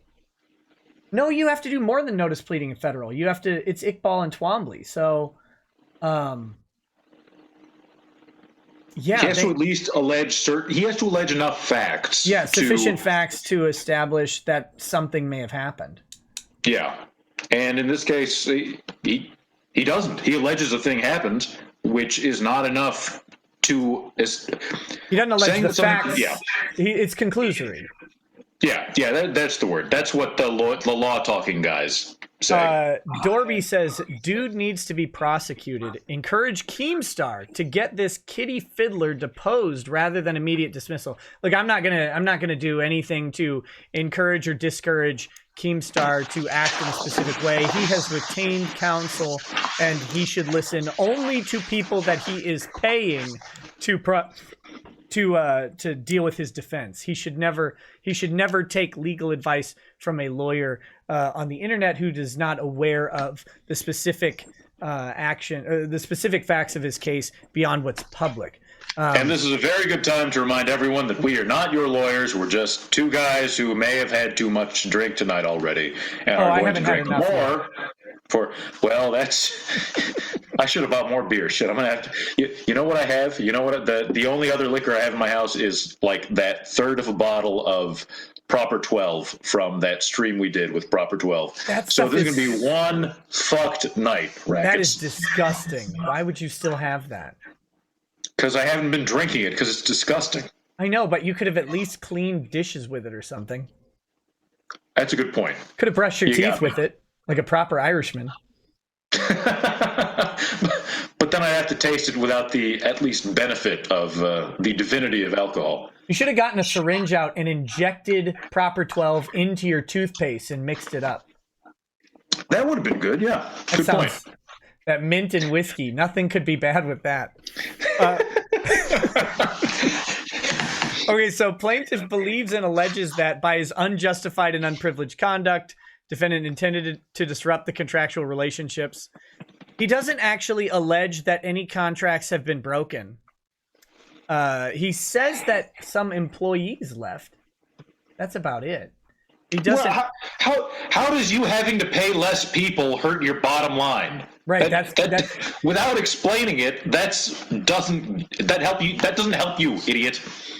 Yeah, let's see. As a direct, proximate, and foreseeable result of defendant's wrongful conduct as alleged above, plaintiff has suffered damages in an amount to be proven at trial, at which plaintiff is informed and believes exceeds the amount in controversy threshold for classification. Plaintiff will seek leave to amend the complaint.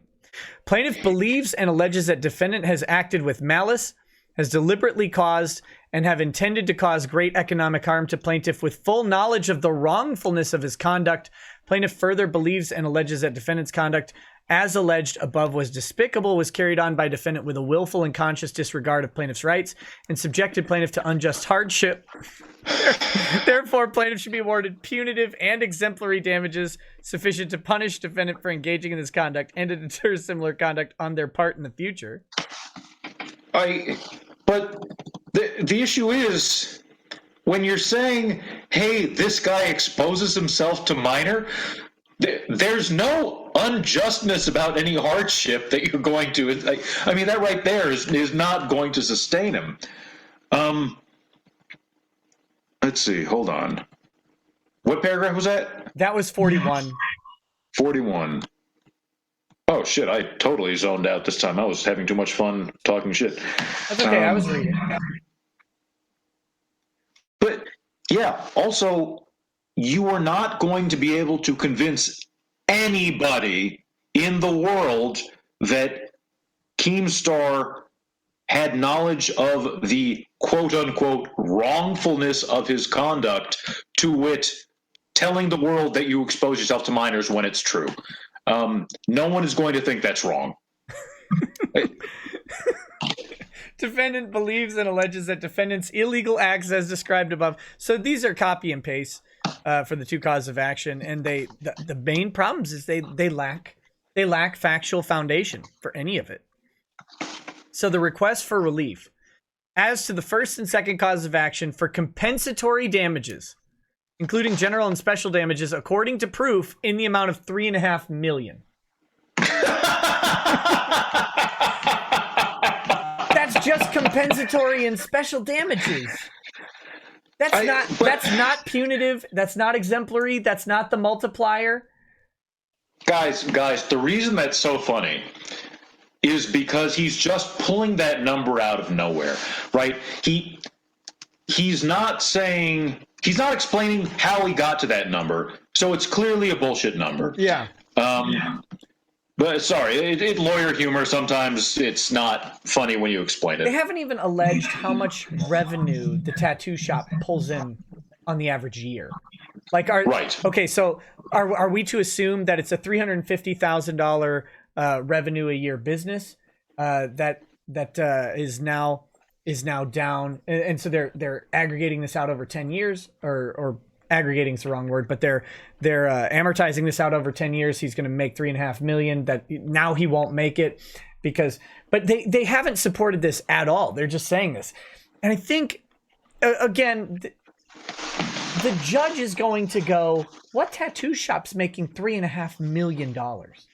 That's what the judge is going to say. And there is a tattoo shop out there, I'm sure, that makes $3.5 million. This guy's might. I don't know. He's in Hollywood.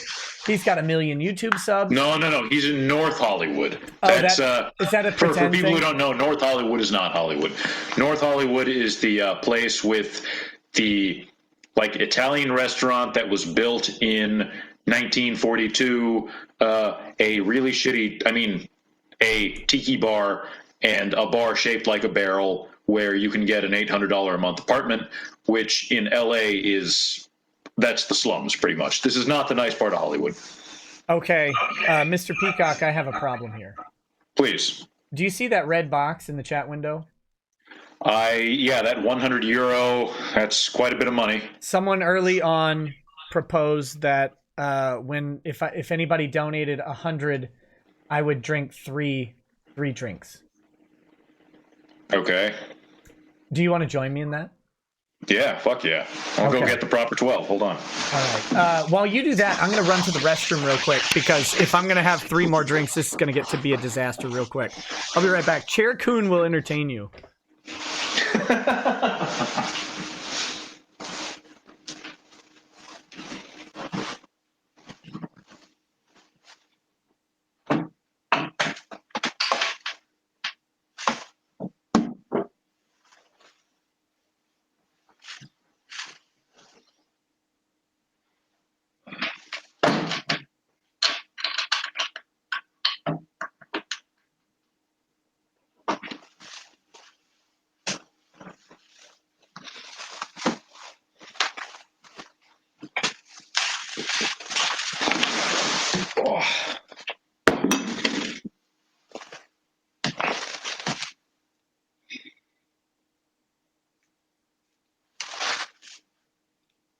I need someone to explain why it is that Nick's chair is Japanese and why you're all asking so questions of the chair.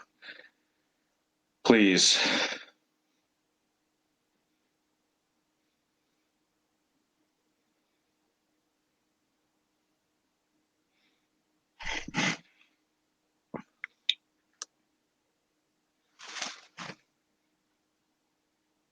So this was not Nick, how I you planned have my to- evening to go. First, Nick, your fans are so amazing. You tell them to ask your chair something, and there's been like 3,000 lines of text in the time you've been gone, all talking to your chair. I think they would and rather. there's Chair Sama, Lord Chair, not just kind, whatever. I think they'd rather watch the chair than me most times. Yeah, it could be. Blaine, I deleted Twitter. I don't have one. Okay. All right, so I've this is got, how much. This is how much proper 12 I got left. It's not quite a third of a bottle. Evidently, I have been drinking it nights after getting home from the bar. But that's a good. That's at least 3 shots.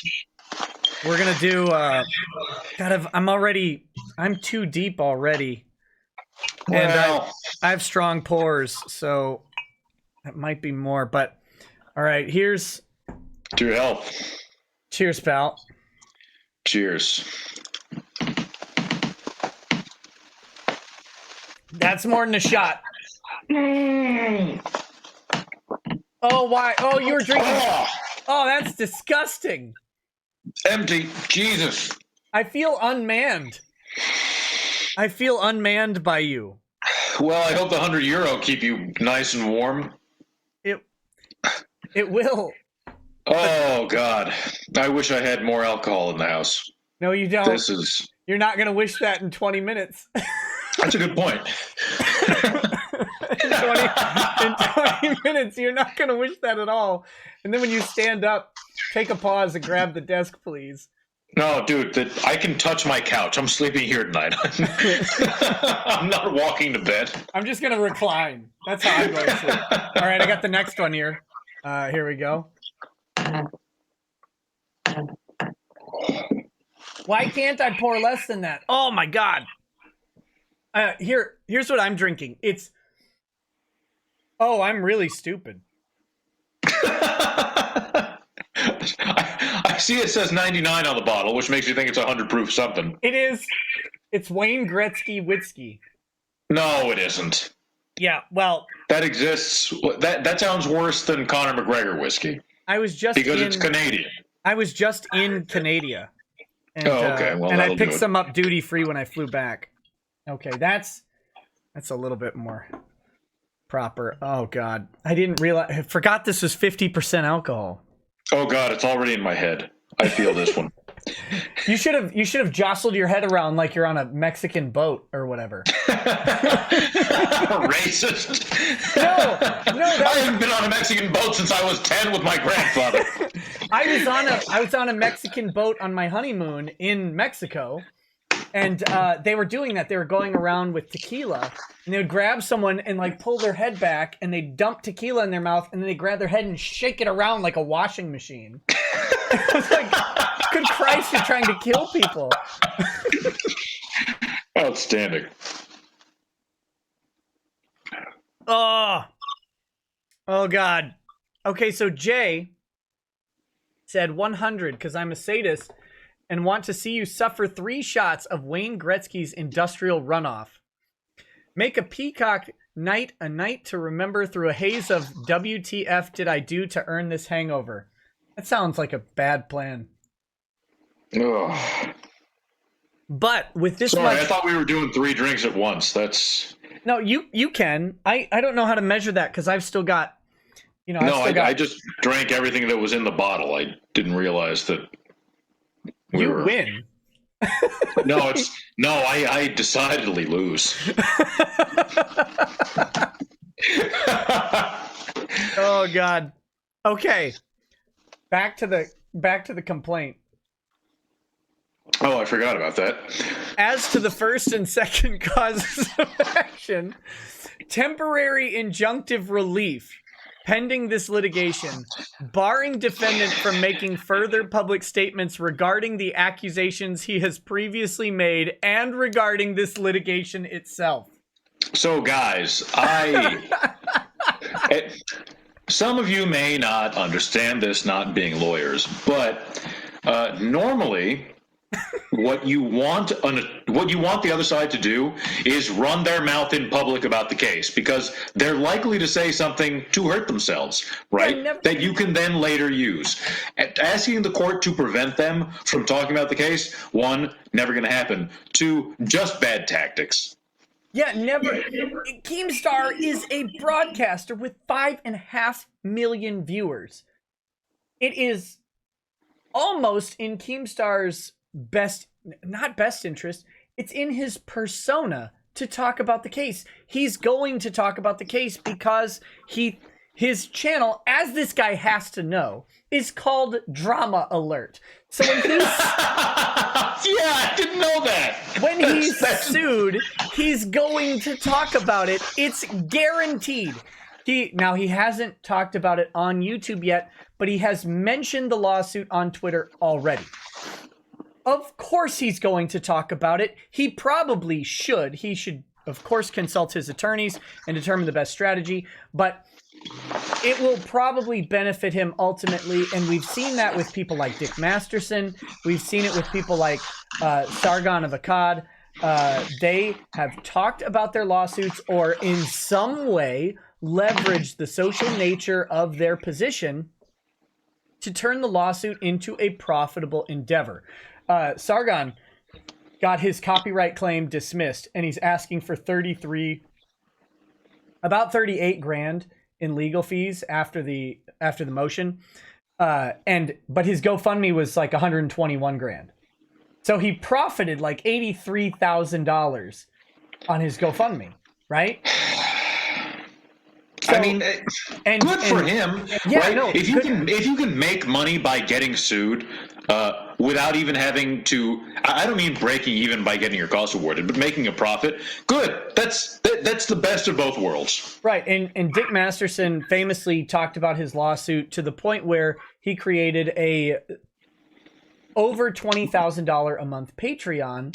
He famously talked about his lawsuit so as to create your career. Is that what we're talking about? Listen. I talked about my lawsuit, or his lawsuit, to create my career. He talked about his lawsuit to further his own. That's a good point. And he should have. He absolutely should have. He was in the right on that lawsuit, 100%. And it's an expensive endeavor, as you know. It cost a significant amount of money, and one way to fundraise it was rather than to do a GoFundMe, like Sargon chose to do a GoFundMe, that's fine. Dick chose to just monetize the drama of the lawsuit, and he did very, very well doing that. Now, Keemstar so far has chosen not to do a GoFundMe. Instead, he is reminding people that he has merchandise for sale that people can use and that people can buy and to support his lawsuit efforts and his channel in general, and that's a great strategy. They're leveraging the social credit that they've built up, and that's perfect. They're going to talk about it. That's where we're getting back to on this complaint. He's going to talk about it, and you probably want him to as the opposition. As Mr. Peacock says, you want them to talk as much as possible because they might say something that'll help you. And my God, man, you need it. You need the help. This lawsuit is a fucking dumpster, and you're gonna lose badly right now. Unless you can find some conclusive proof that Keemstar not only paid the chick to record the video with you, but he also showed her his penis. And unless you prove that, you're gonna fucking lose, you idiot.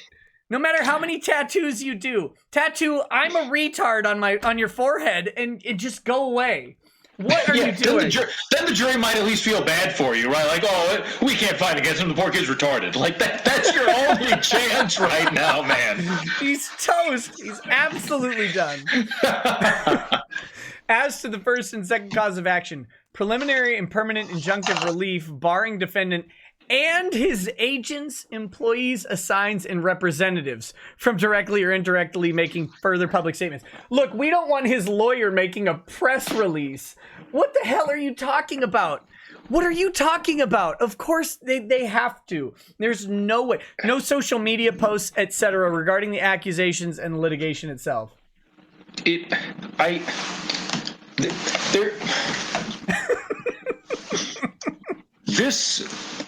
This entire everything about this complaint, but especially this prayer for relief, makes me realize that Landau is not a one-off. Like this, there's an entire army of Landaus out there just asking for ridiculous bullshit, right?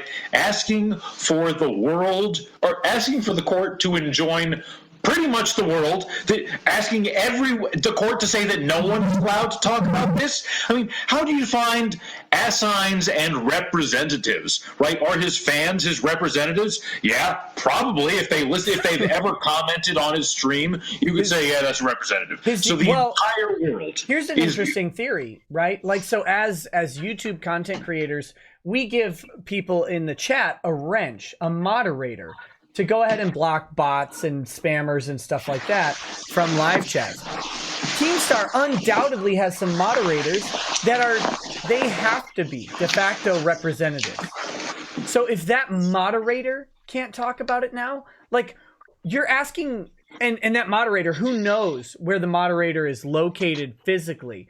So you're asking a California court to extend its jurisdiction not only to New York, to cover the guy that you haven't alleged has even reached into California or ever been to California. I don't know if Keemstar's ever been to California. Maybe he has, but maybe he hasn't. Maybe he's just an incel in a room in New York or something. Because I've heard that all people on YouTube who are broadcasters are incels in their mom's basement. Mom! Shut up!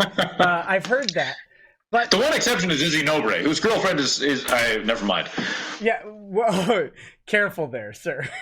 Yeah, just caught myself. Izzy is a good Christian man, and his girlfriend... He's a great guy. He's a lot of fun to hang out with. His girlfriend is a wholesome AF Christian woman. I don't know if that's true, but we're going to say that anyway. But the idea that a California court can extend its tendrils across the entire earth and enjoin everybody Keemstar associates with from commenting on the lawsuit is the dumbest thing I've ever seen. No, that's not true. Not yet. It's a dumb proposition. It's pretty dumb, but one day the California empire will stretch across the globe, and then California courts will be able to tell everyone in Durban what to do. It's just premature, Nick. That's all. It's just a premature motion. Here's how God works. Let me tell you, heathen bastard. I don't know if you're Christian or not, but you are now. As soon as California stretches its empire across the continental United States, God lightning strikes the San Andreas Fault, and that shit falls right into the ocean. And you're done, buddy. You're done. Yeah, you got me. God does not like California. That's why he made it the way it is.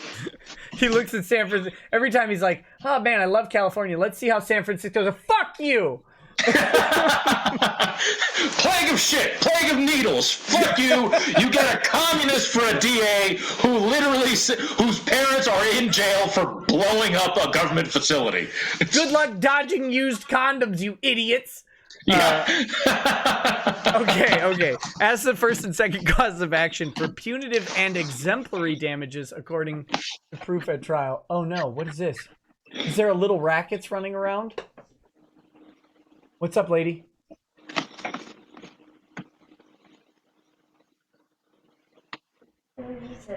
Okay, I'll be right there.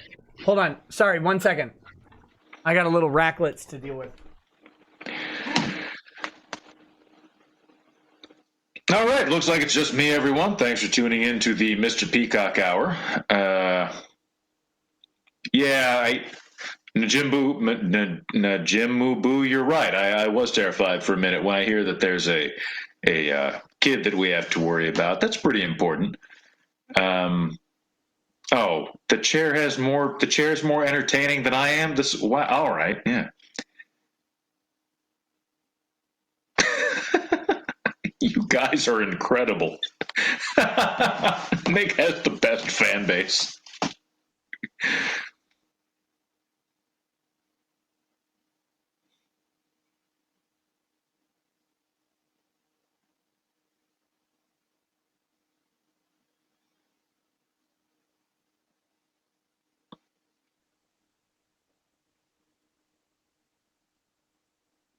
I do not know who Rupert Pupkin is, but sure.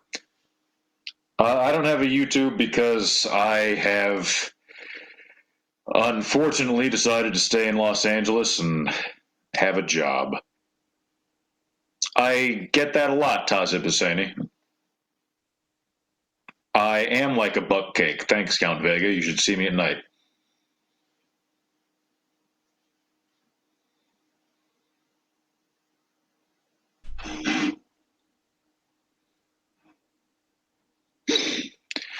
Well, Drunk Samurai, yeah, I'll help you get arrested in California. Woo, lads! We're back. How's it going, buddy? How you doing? Oh, doing great. Having your fans all love Chaircoon, and I'm having intermittent conversation with individuals. One of the guys wants to get arrested in California. It's actually great. In Los Angeles right now, if you get sentenced to less than 120 days, book and release. You don't do a day in prison. That's why it's so great here, because we live in a state of anarchy. That's why you can go to one of the most beautiful beaches in the world, Santa Monica Beach, and have to wear shoes so you don't step on a used heroin needle. What about what's the penalty for masturbating in public? You have to practically. You get probation. I mean, if your lawyer is good enough, so you're you get talking probation about where you have to go to mental health counseling. You run out. No, you run out and you're just a sex offender, and it's probably a book and release. I don't know. You run out and just rub them out all over the beach, that beautiful Santa Monica beach, and you're not going to jail. You're just going home. You're probably at the end not of the day. going to jail. You do have to tell all your neighbors that you're a sex offender, but you're most likely what they call 1492, which just means transient. So you don't have neighbors. You don't have to tell anybody. Yes, Peacock is my stripper name the day of Vice. It's P-E-E cock, not like the bird. We want to point that out. That's only because Nick is illiterate. Hey, use my internet name of Nick, please. Wait, what did I call you? I don't know. As the first and second cause of action for prejudgment interest at the maximum legal rate, for costs of suit incurred herein. Oh, interestingly, okay, here's a question for you. Remember you had your theory earlier where this guy says, hey, I didn't actually see this and sign this. He hasn't signed it at all. Just the attorney, Raul Severo, has signed this. Okay. So it's not verified. It's not a verified petition. Does that matter? I don't know if federal. I think all Ninth Circuit complaints have to be verified.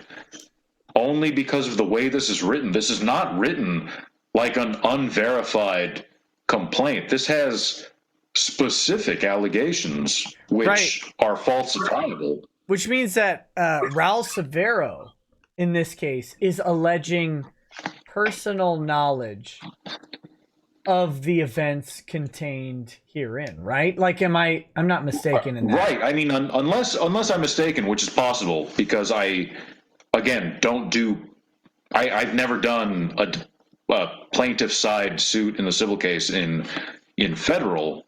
I only do defense side, but this is written like what in California we would call a verified complaint that needs to be signed under penalty of perjury by the plaintiff. So I can't say for sure that it's wrong, but it.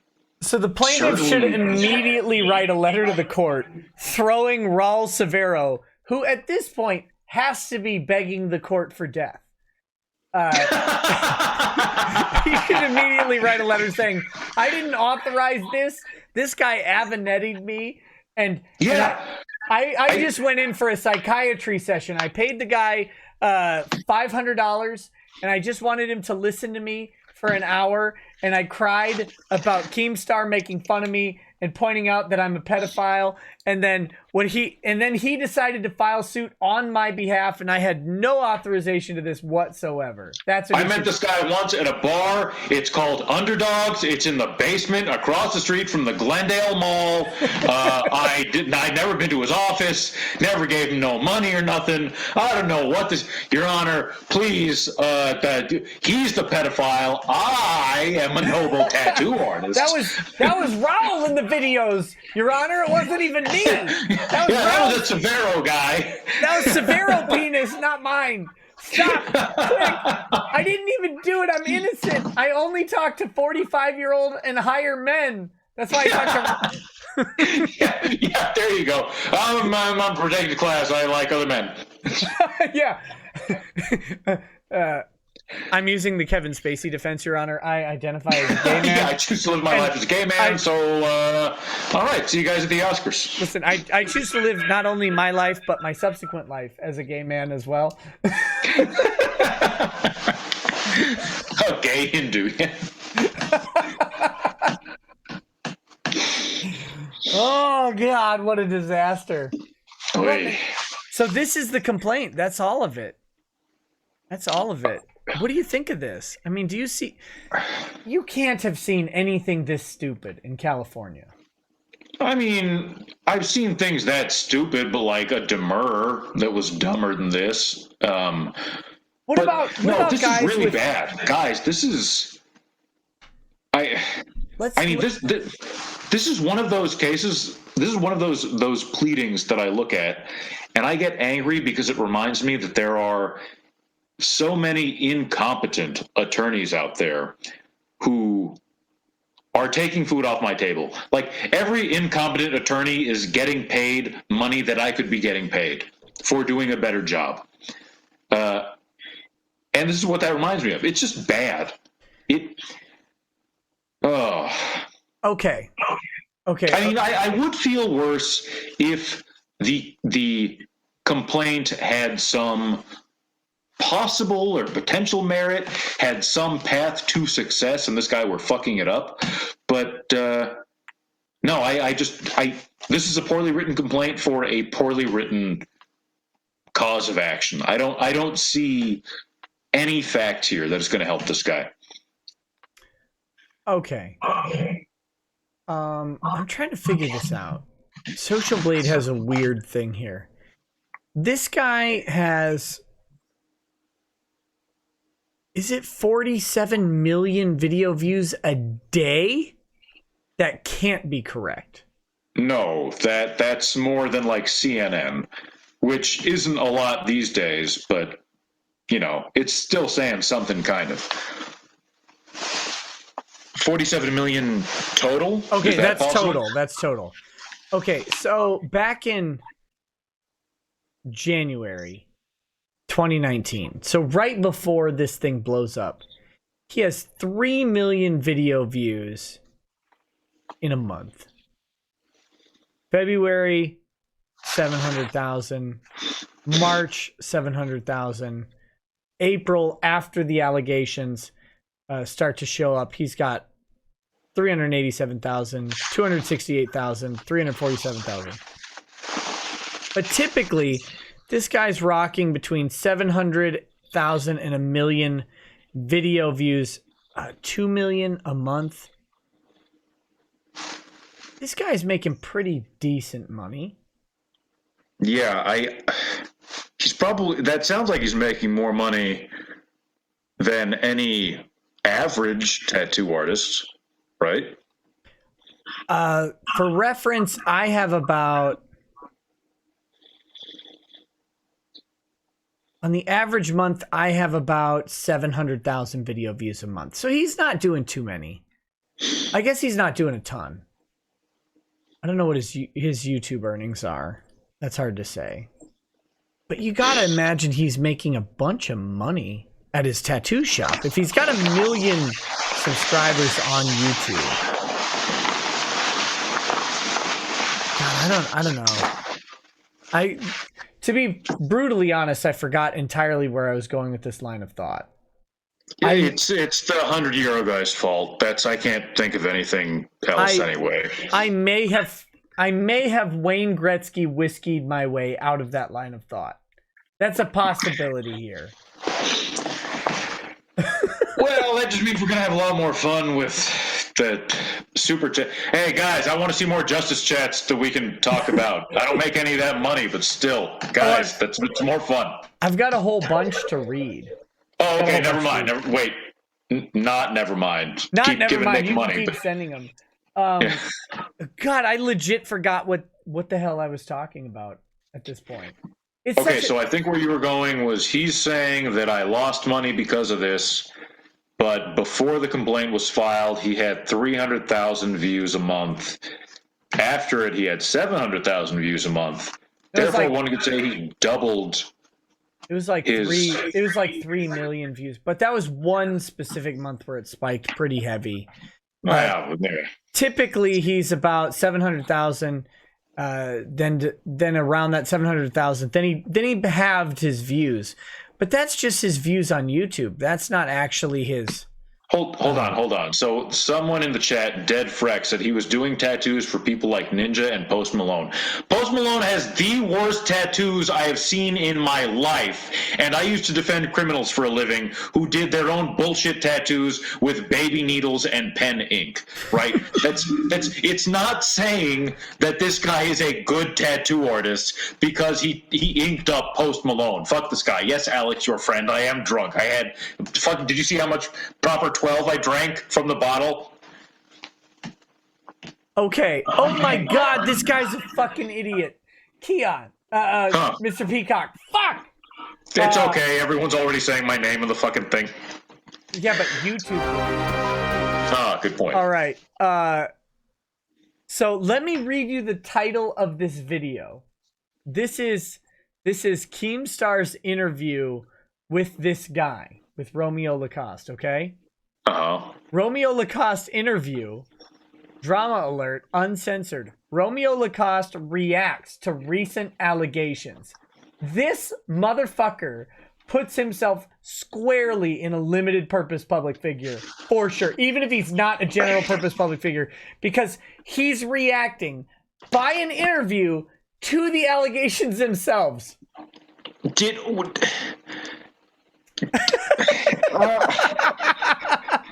Yeah. Why would you do this? The guy just called you a pedophile and you're saying you're not a pedo, so you go on his damn show to defend it. No. Never do that. Oh my God. You know, at this point, it's so absurd that I have to give this Severo guy the benefit of the doubt. Severo cannot have known all of these facts. Otherwise, he simply would not have brought it up. Yeah, he couldn't have known. But I mean, he must not known that this guy was dicks out for Harambe with the teenager. Like he must not know that either foreskin or lack of foreskin is present on camera. He can't know that, because if he knows that, there's no way he files this complaint. At least not without the funniest engagement letter I've ever seen. Counsel has informed plaintiff that his circumcised penis is a huge liability in this action. Well, maybe a medium-sized liability in this action. That guy doesn't look very tall. I don't know how big it is. But seriously, he has to do it. To the chat, the video, the interview in question is 35 minutes long. I'm not going to get into it here because it'd be way too long for the show, but we may do it in a subsequent show where I go through the video. I'm going to watch the video. I pledge to you I will watch the video and then decide if I will do a show breaking down portions of the video. Of course, with if Keemstar will give me permission to react to the video without a copyright issue, I would love to do that. But I'm not going to do that on this show. Because we're already at 1:30 in the morning my time, and I typically wrap up around 2. So, oh God, 100% permission. I think that's good, right?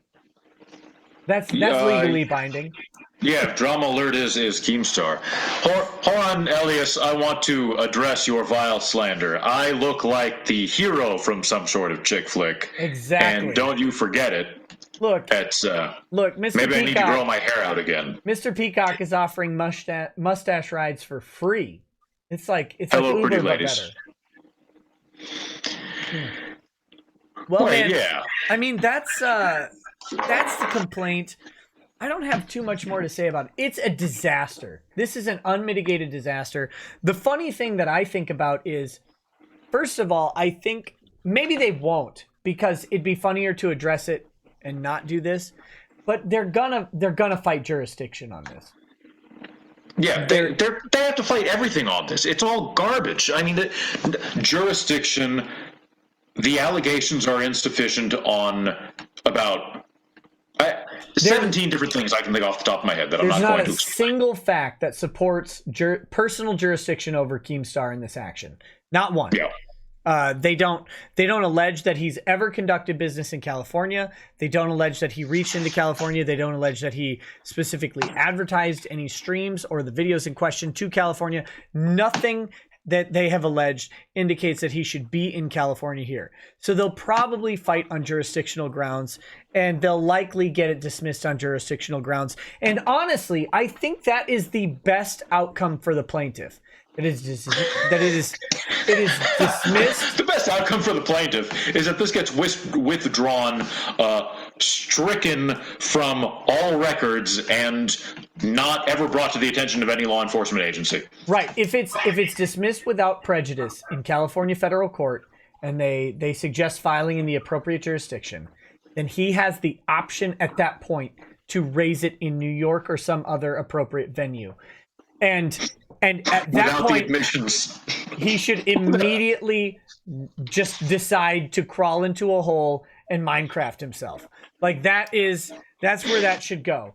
This complaint, this criminal or this civil cause of action should go to die wherever the court suggests that it should go. And the court won't tell him. The court will just say that California is improper and they should find the proper venue. And that's how this should end. Knowing internet people, this won't end that way. Right? And even if it is dismissed by California, it'll be brought in federal court in New York, and it will be hilarious. And at that point in time, it'll probably get dismissed on a 12b6 motion. But I hope that it is not brought in New York for the sake of the plaintiff, because this is all awful. I know a Michigan attorney who will take this case in a heartbeat. Listen, Nico.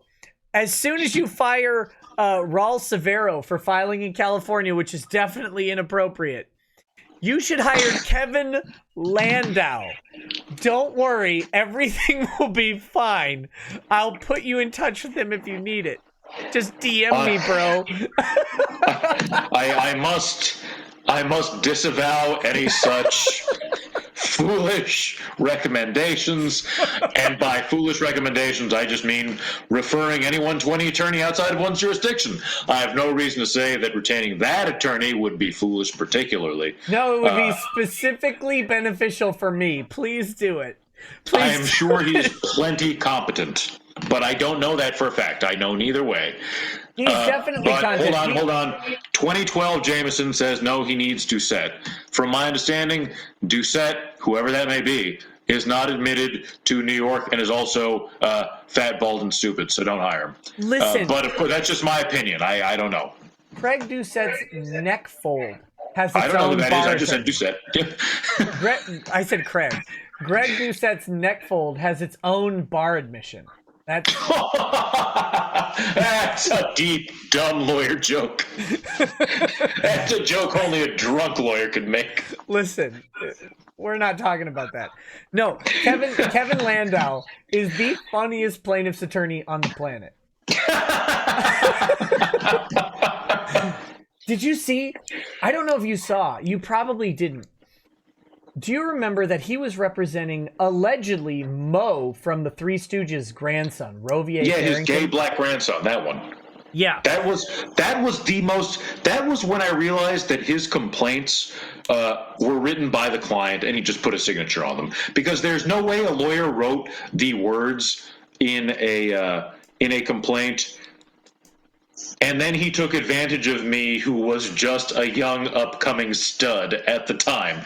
It was something like that in the complaint. There's no way that the lawyer wrote that. Look, maybe Landau thought he was pretty attractive. I don't know. Yeah, could be. I'm not a judge.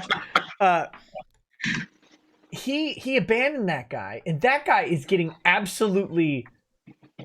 He's getting reamed harder by the court than he was by Graydon, allegedly. Nice. It was terrible. It's absolutely bad. Like, oh God, that's the funniest outcome that could possibly happen. There's no way.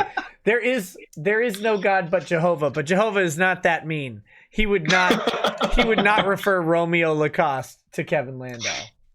I would, but he wouldn't. Oh my goodness. That's what I got, man. Maybe we should probably wrap up this stream, I think. Okay. It's getting late. I should go to bed. I didn't get much sleep last night. I have a bunch of chats to read first. Oh, yeah, let's do that. Okay. So this is from In Lemoyne Voice say, if you're horny, let's do it. Ride my pony. And the hater's gonna hate, baby. I'm just gonna wheeze. I wheeze it off. What is love? West Nile Chan, don't hurt me no more. That's a rather long chat, but you know what? If you're single and attractive, yeah, why not? I emphasize single because I'm getting a lot of action these days since pretty much all of LA is shut down on both Bumble and Hinge from chicks who have boyfriends. It's fucking weird. Like, there's a whole bunch of guys in LA who have literal actual cuck fetishes. Hey, I don't get it. Is Corona increasing or reducing your chances in LA? So here's the thing. I was talking to Dick the other day, and he hypothesized that it's all going to go to online dating, and that makes a tremendous amount of sense because for the past 3 or 4 days, I've been getting like 15 matches a day on Bumble and just a whole shitload of girls on Hinge getting notifications, hey, this chick likes you, hey, this chick likes you, hey, this chick likes you. What's Bumble and what's Hinge? God, I don't know any Bumble of this. is the feminist Tinder app that I keep getting kicked off of. It's awful. You're not allowed to put pictures of guns on there because they're deemed offensive or whatever.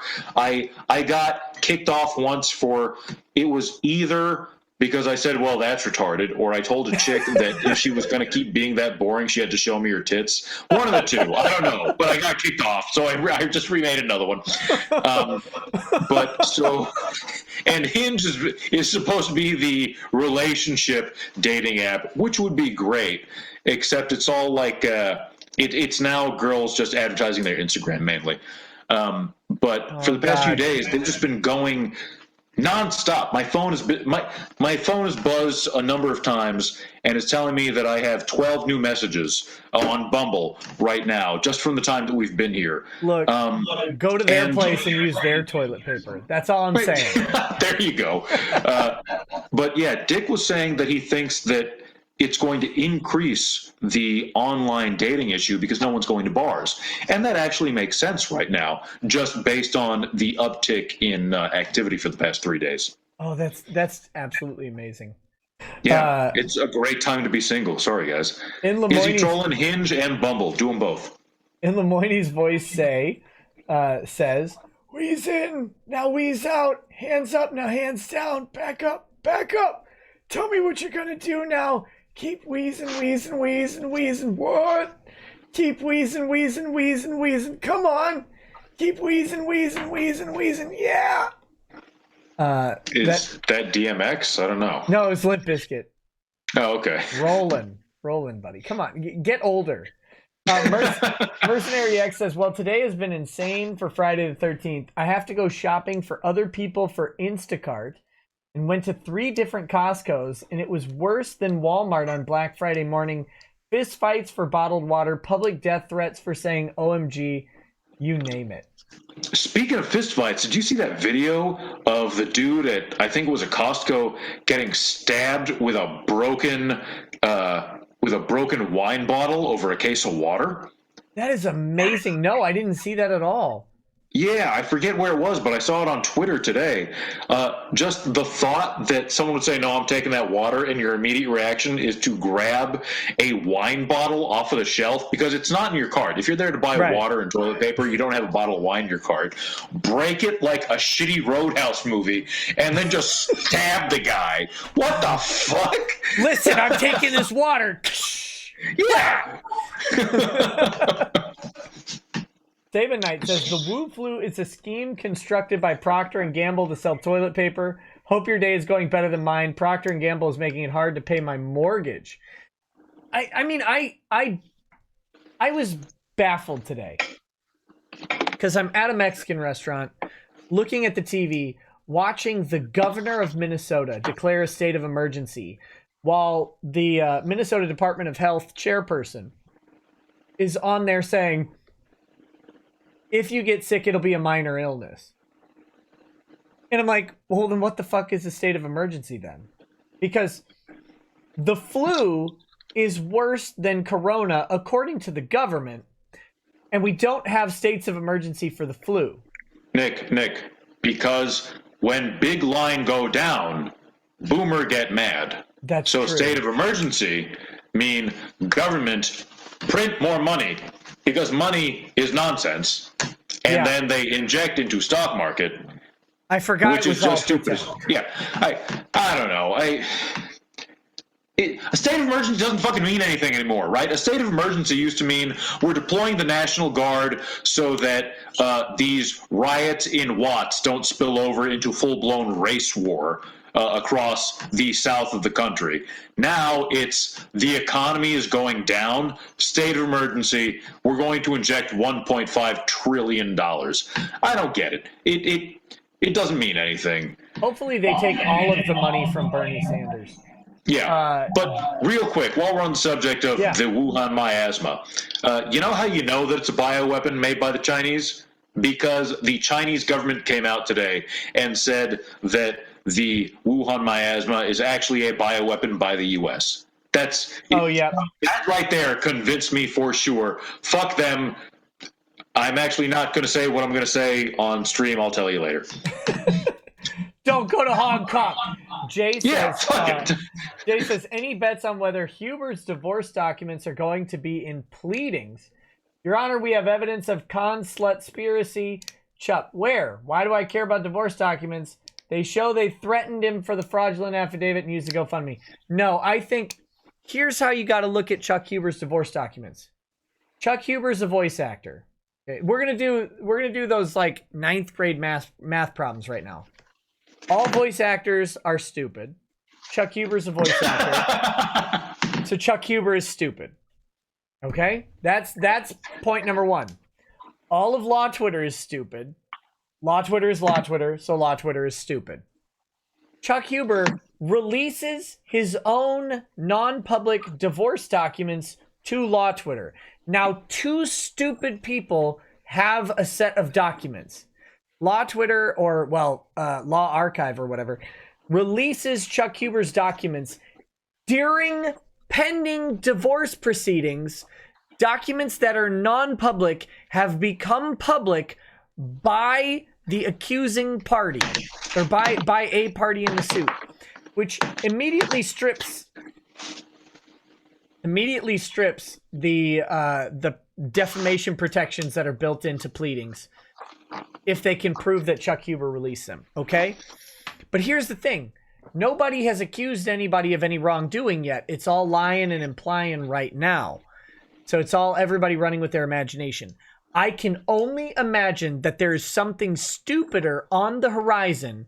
And because Chuck Huber is a voice actor, and by law, all voice actors are stupid, that the plan that is coming is absolutely the dumbest thing you've ever envisioned. And I can't wait to see what they come up with. I'm sure it will be brilliant. I'm sure. Mr. Peacock, let's say you're going through a divorce and divorce documents are non-public because there are minor children available. Do you release those divorce documents to someone on Twitter to disseminate publicly during pending proceedings? No. Gee, why not? Why wouldn't you do that? Well, this isn't Mr. Peacock the lawyer talking. This is Mr. Peacock the man talking. If it has to do anything with my minor children and anyone says anything about my minor children in the public sphere, I am committing murder against that person. And if it's me, I'm going to have to commit suicide. That's just it. The kids are too important. Yep. And the reason that they're non-public is because there are minor children and they should remain non-public, especially during the pendency of the outcome, because it's not in the public interest to know about the affairs of minor children, their parenting schedules, where they might be residing, anything like that. That is completely stupid to release. And it just goes to support my theory that as a law, voice actors are universally the stupidest group of people I've ever seen. Also, I mean, for all you know, if these documents are getting out there and showing where these minor children live, Romeo might start sending them pictures of his dick. I don't know. Exactly. Romeo's got the minor child's Instagram and is in those DMs immediately. Short Round says, please look up Duncan Lemp. He was murdered 3/13/2020 by Montgomery County PD, Maryland. They fired into his house at 4:30 a.m. on a red flag, didn't even knock. If a civilian fired into a house, it would be murder manslaughter. Oh my God. I'll look into that. Short Round. Bad Dragonite says, can probably ask Gothic Sushi about the tattooist money / quality stuff. Drunk bad tattoo review stream incoming? Maybe. All right. Danny Rendon says, did you ever find the 9/11 dispatch audio where you can hear Mark Wade reeing in the background? No, I haven't. I don't remember looking for that. I might have, but no, I didn't find it. Tay Nick says, I'm supposed to see Vic tomorrow at a con, and if this virus panic ruins my chances of getting a Vic hug, I might just go psycho. JJ the Crimson Gamer says, first super chat. Hey, thank you. More than happy to give it to a fellow Minnesotan. Oh, stay safe, buddy. Our governor has just declared a state of emergency. So Mr. Peacock, our governor goes on TV and declares a state of emergency, and immediately following that, the Attorney General of Minnesota, who happens to be Keith Ellison, probably a terrorist in his own right, goes on and literally gives the he reads the statutory authority for governor to declare a state of emergency on public television. Why? Is anybody questioning whether or not the governor? Look, you know what? No one is going to say, because the only option you have when the government says, you know what, we're declaring a state of emergency, here's what we're going to do. The only option you have that I can think of, and of course I'm not saying anyone should do this, is declare a civil war, right? Like an insurgency is the only thing you can do because of what the state of emergency declared by the governor, the executive branch, is doing. Reading on public access television or whatever he was doing, the authority for that is not stopping anyone from being mad about the state of emergency. In fact, I don't think anyone is mad about the state of emergency anywhere right now because they're too busy trying to buy bottled water and toilet paper for some reason instead of non-perishable foodstuffs, you fucking morons. And of course no one cares. Like, the governor declares a state of emergency. The average schlub walking around on the street isn't interested in the legal authority to do so. They just assume that he has it. Oh, yeah, there's a thing going on. Of course he has a state of emergency. It's fine. Actually, that's a really good point. Like, the only time that I could think that it would ever be appropriate for the Attorney General to read the legal authority for the government to declare a state of emergency, if the government is taking advantage of the state of emergency to, for instance, what China was doing, weld people into their houses. But if they're doing that, If I'm getting welded into my house, I'm not going to go, fuck what the statutory authority is. I'm going to be shooting back. That's Exactly. it. Like, there's never a time when you need your response to the declaration of a state of authority is to read to the people what the government says the government is allowed to declare a state of emergency for. That is not, that flies in the face of every political theory on which the West is based. It's stupid. To be fair, it is Keith Ellison whose claim to fame is beating a woman. Razor says, "Hey Nick, I heard that Disney is still charging annual pass holders even when their park is shut down for this month. Any chance of repercussions?" It depends on how long they're closed, really. If they're closed for a significant period of time, like for maybe a month or longer, they may offer like a 10% refund or something like that, but they don't technically need to, and there's probably in your agreement for the season pass holder, there's probably language saying that they're not responsible for any shutdowns and you don't get a refund. Some nobody says colloidal silver's useless, will turn you blue though. Did you hear that Alex Jones and Jim Baker have been told by their respective attorney generals to stop saying colloidal silver will cure Wu flu? I heard that, but they don't know that it's wrong. It might. Like, I heard that taking zinc lozenges will prevent the Wu flu on the edges. So I've been taking zinc lozenges. The only thing is Wayne Gretzky whiskey. That will prevent everything. There you go. Does Proper 12 do it? Because that's all I got. Yeah. Or that's all I had. You'll be fine. You'll be fine. Yeah, I bet. Actually, it turns you Irish, so you're unemployable now. Shit. Some nobody said colloidal silver's useless, will turn you blue though. Bad Dragonite says that colloidal silver gonna have Alex Jones turning blue instead of red. Skeet Neat says I'm the latent gay one. I was watching Blue Shot. I don't know what that is. Jospy says someone I worked with was just charged with voyeurism and distribution of intimate images. He was recording girls at the gym and uploading to Pornhub. Well, who they need to be prosecuting is the people who are watching that. You have the biggest collection of actual porn. You can look at all the tits, all the ass, all the vag you want. You can look at the most depraved, ridiculous, legal shit on the internet, and you're watching chicks on the fucking Stairmaster? Like, that's you're a biological failure, son. How did you know they were on a Stairmaster, sir? Because I'm a biological failure, Nick. Dude, I've got a problem. I drank so much whiskey so fast. Give me a second. I'll be right back. Yeah. Oh, guys. All right. So it's just me and Cherokun again. Now I can pay attention to the chats in case anyone says anything besides lol and lamau. All right. Donald Michael, you have a good night. Go to bed.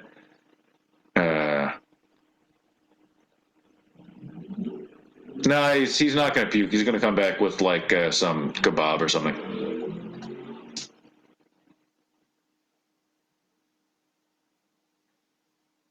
I do have the con. Thank you, Captain Fisher. Yep, it's very nice to ask. Thank you, Bandit Vito's. Goal, you better keep drinking. Oh,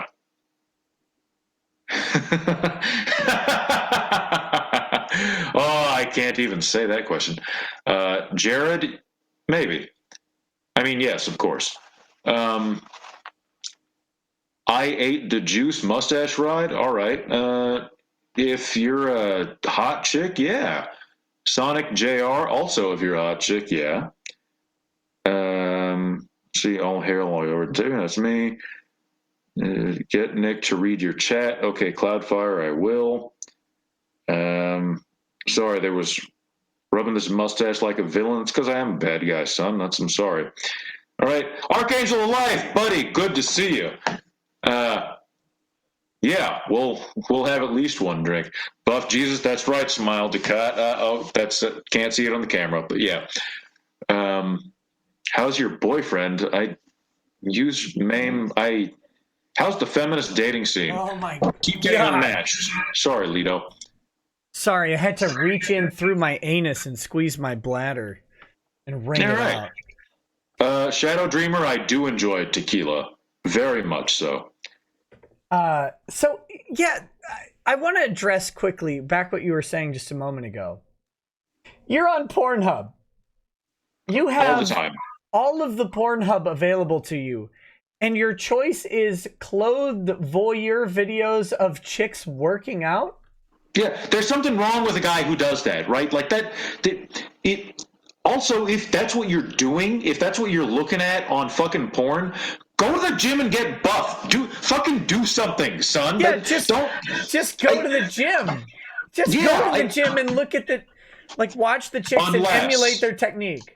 Unless they are so broken that if they were to go to the gym and see these women working out in their Lululemon or whatever, that they would get an uncontrollable erection. Then I can see why they should work out at home, but buy a 50-pound kettlebell and you can do something with it. And do push-ups. I don't know, until you can do something else. But it's a weird thing. I don't get it.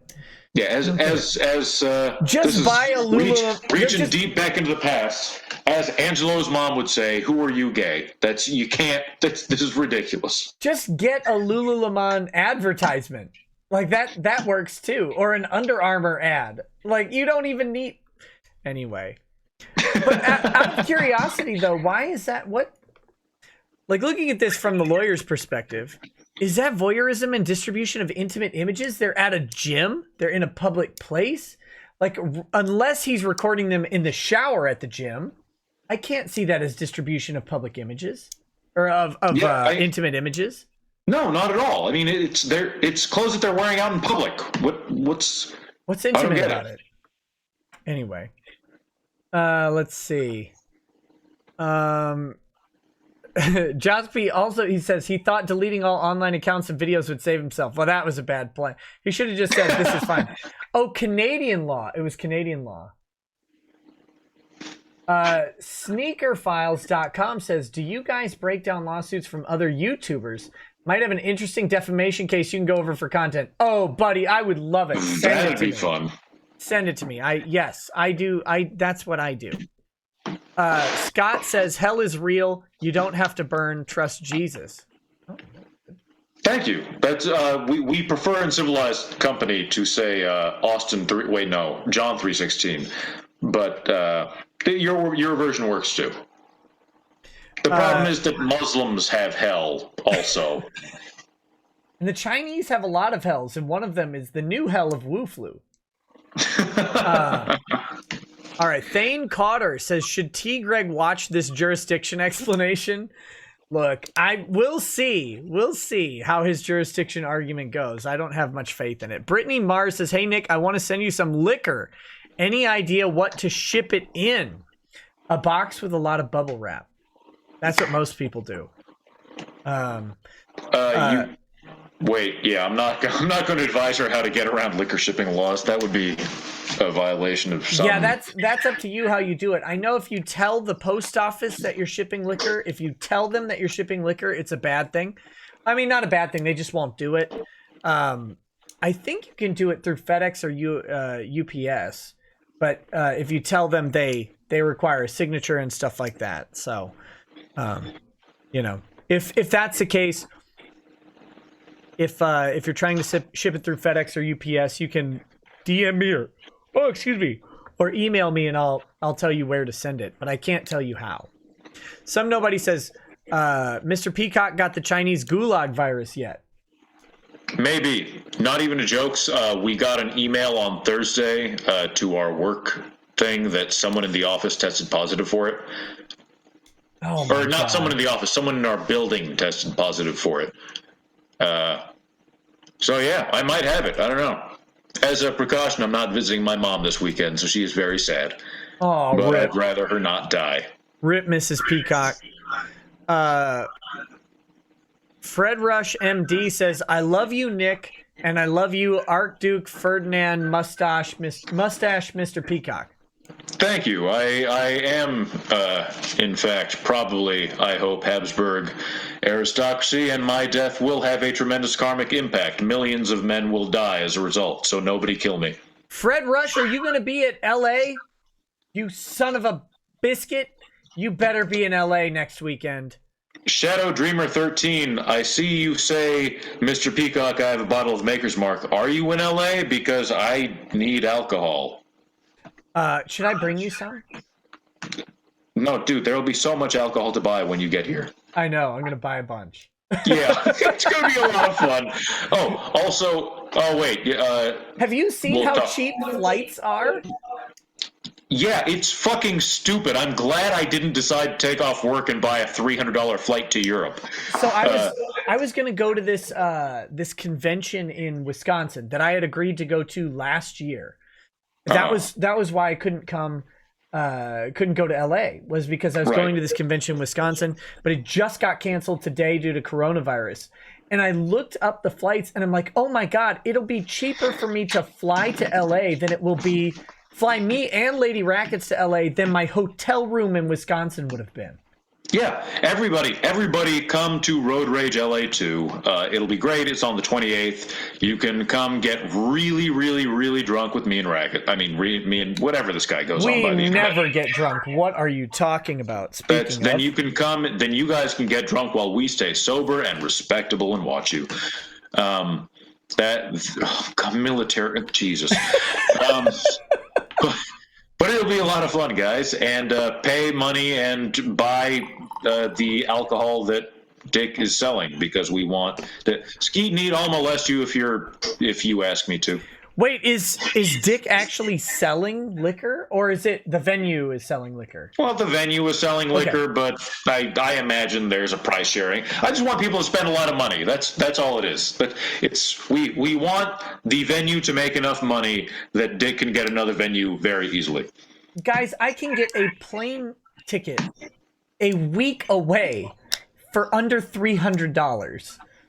Take the money that you're saving and spend it on the liquor.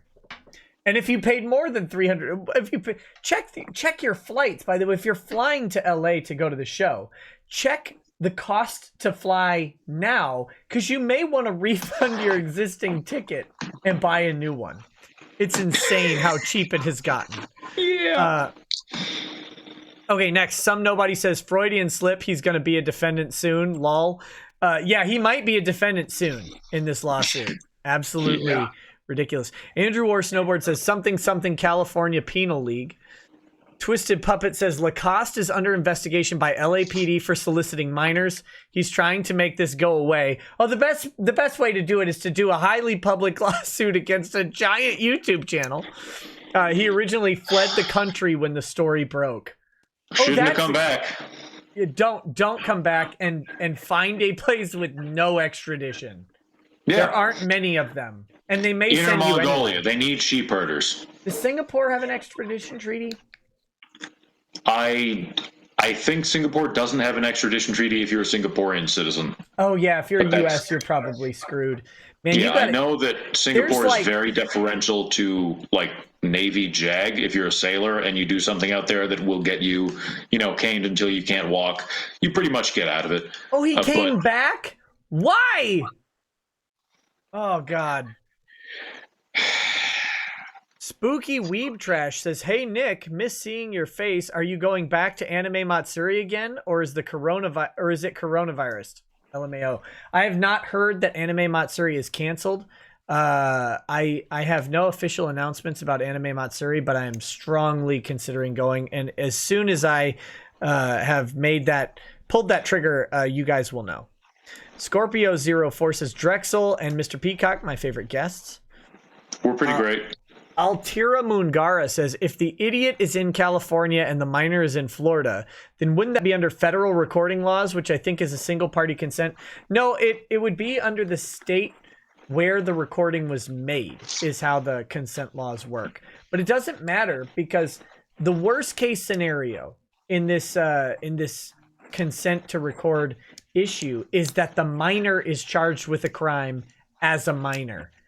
And I think that the state of Florida may be reluctant to charge a minor with a crime of recording an adult's penis.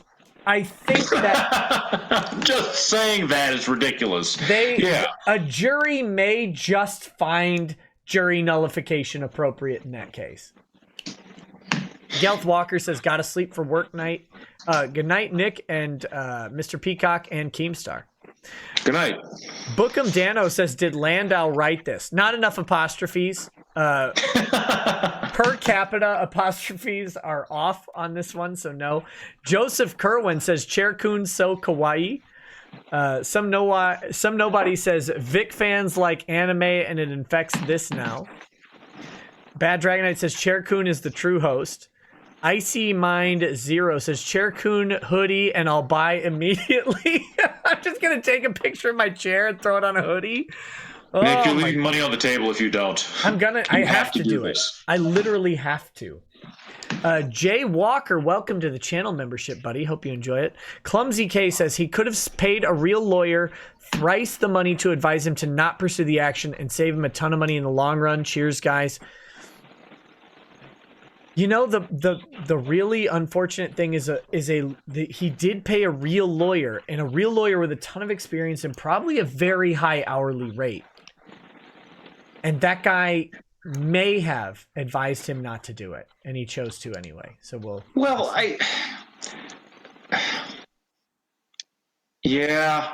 I'm just stuck thinking, based on what's in this complaint, it's very likely that this guy's going to jail. And how much would you pay to not go to jail, right? I would pay any amount of money to not be a registered sex offender, which you might have to be, and to not go to jail as a dude who is a sex offender against a minor, because that's going to get you murdered on the yard. A normal person would literally sell their home and go live in some like manufactured home or something like that, or some low rent apartment, rather than be a registered sex offender, because you have more prospects of coming back from total bankruptcy than you do from being a registered sex offender, which will end up in your total bankruptcy.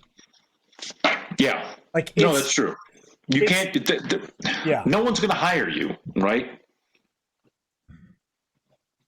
Wanda Maximoff says, never thought the day would come where I would end up backing Keemstar, but here we are. Look, Keemstar is a bit of a lightning rod for people, but in this case, for sure, like whatever you think of him, Keemstar didn't do nothing.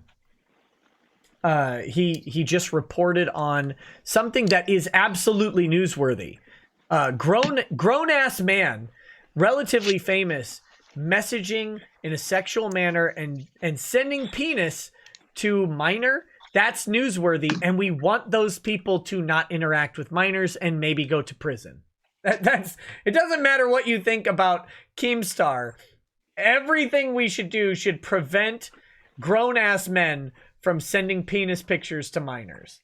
Like that's a noble cause. Yeah, that is a year ago, that would have been a totally uncontroversial statement, and in a good world it would be, but from what I understand, they're trying to make pedophilia another normal whatever. Only in your weird ass state. Yeah, you're right. Only in my weird ass state. This place was a paradise 50 years ago, from what my grandparents used to say. Let's see. Some nobody says, why the fark do you not have a YouTube yet? I think that's you, because I have one. I have two. Yeah, I think he's talking to me.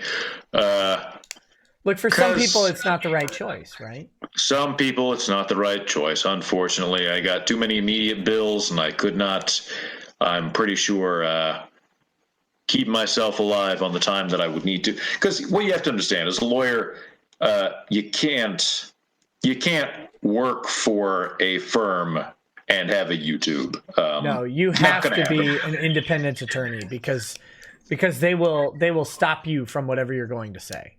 Right. And by stop you, they will chop your penis off and send it to a minor.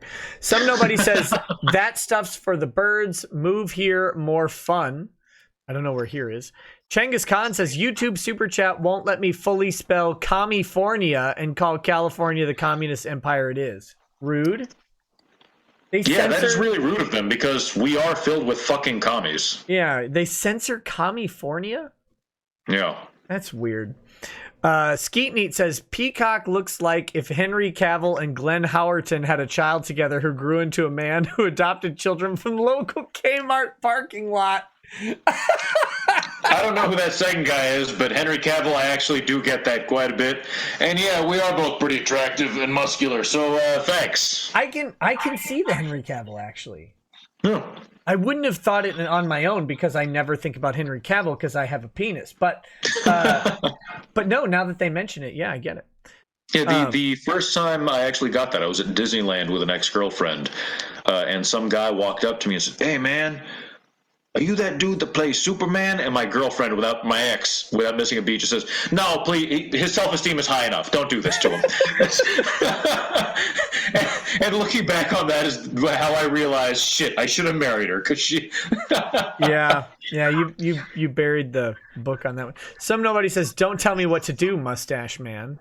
Rude. Yeah, I'll do what I want to tell you what to do. The historical gamer says, "Is this just an attempt to force Keem to spend a bunch in legal fees prior to the case being thrown out? Something out of spite." Look, if that's the case, California is one of the bad places to bring a lawsuit like this, because if he gets it thrown out at pretrial, there's a possibility that he gets to, because this is based, according to the petition, based entirely on potentially protected speech, there's a real case that those fees will be paid by the plaintiff, not by Keemstar. So, good luck. Good luck with that. I don't know if you have anything to comment on that or not. No. Okay, thanks. Kevin's Live says, January 31st, 2020 executive order on combating human trafficking and online child exploitation in the United States is not this guy's friend here. No, anything involving human trafficking and child exploitation is not this guy's friend. He wants all that to stop. Genghis Khan, in California, or at least in LA right now, being a human trafficker, which has a huge, very broad definition, like last I checked, we in California no longer prosecute pimps. Now all pimps are human traffickers, looking at 20 years minimum. Oh my God. Yeah. This dude could be fucked. How do you cut down on pimps in LA? I thought that's where pimps all lived.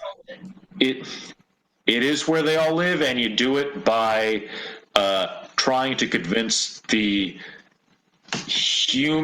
I'm not going to do air quotes, human trafficking victims, which we used to call prostitutes, which we no longer prosecute because they're victims.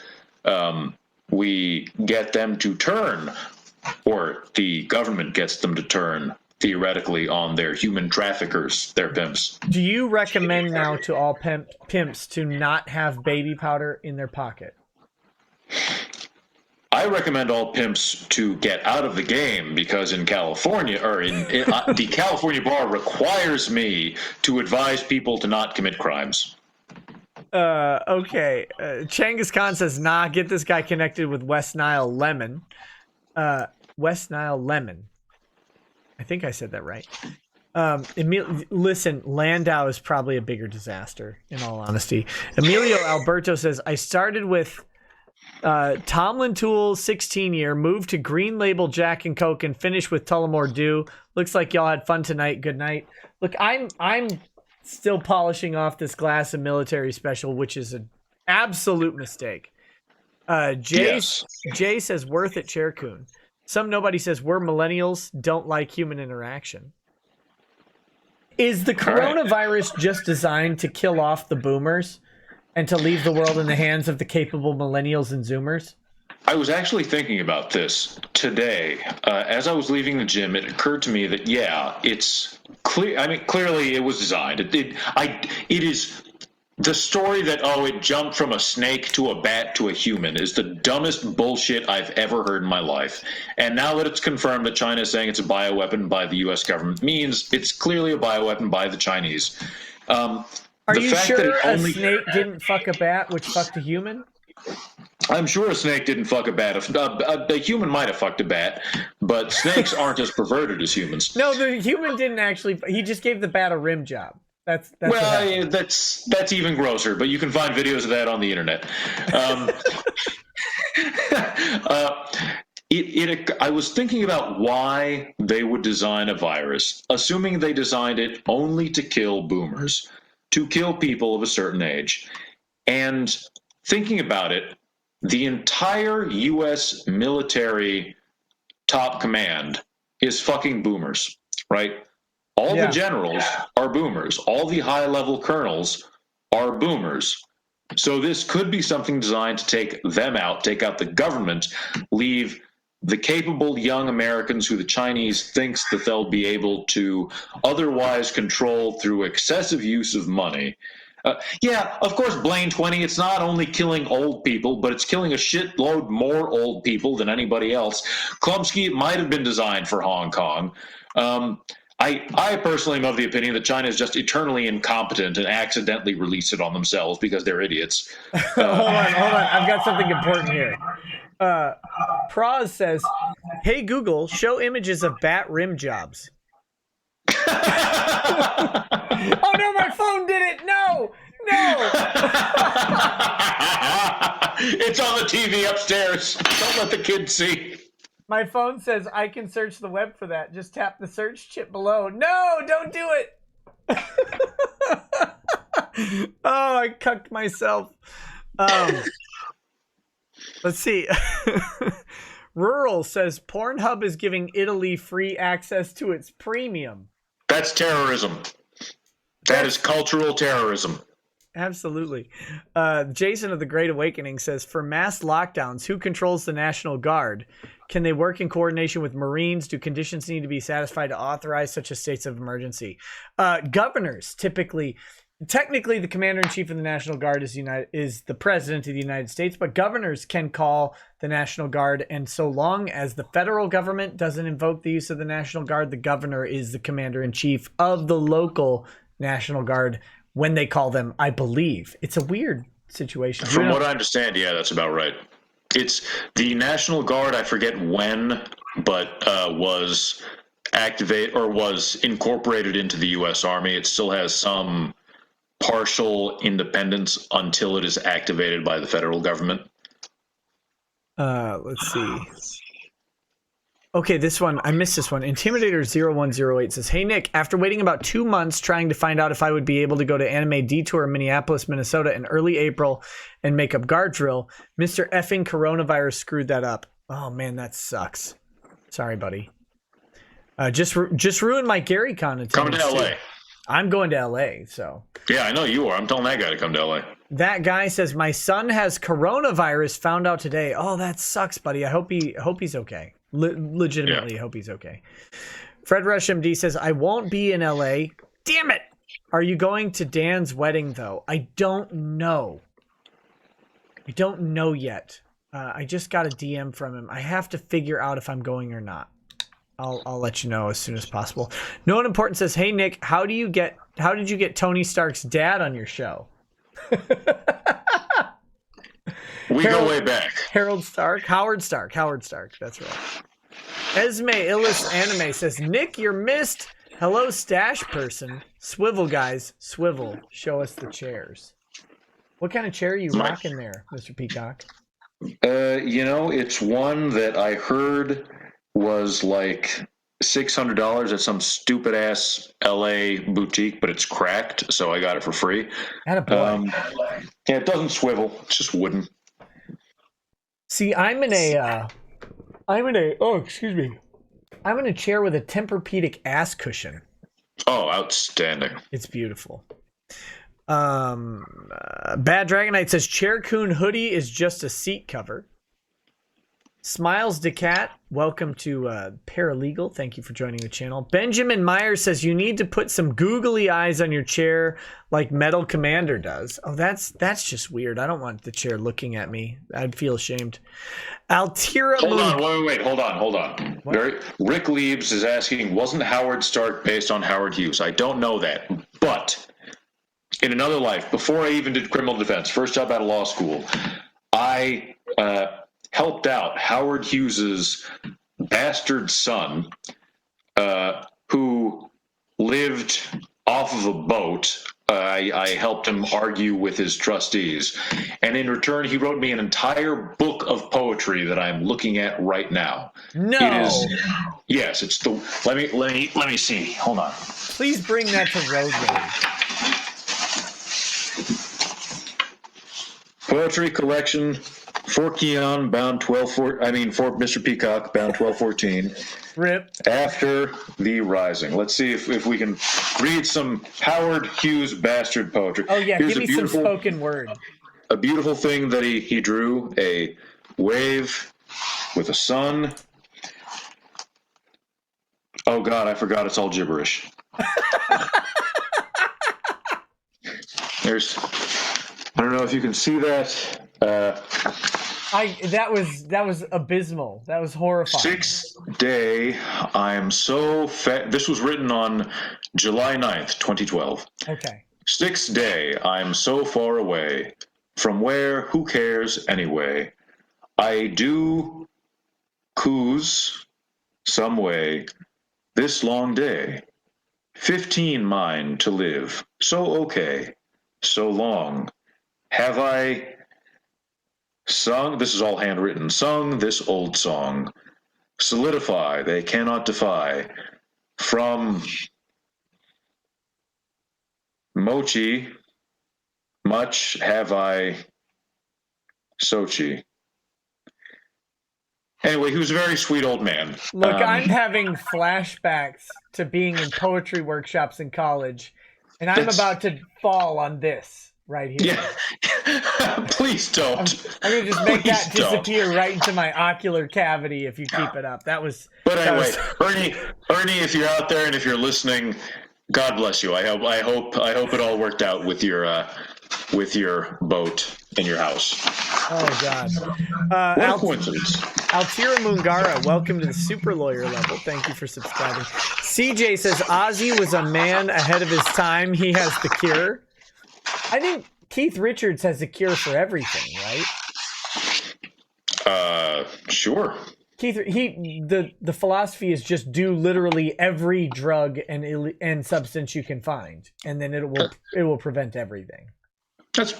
Clearly he's doing all right for himself, right? Yeah. Nova Zero says it was an American IP, but the incompetent fools tried to save costs and have it developed and contained in China. Then China one-upped the incompetence by literally leaking it all over themselves.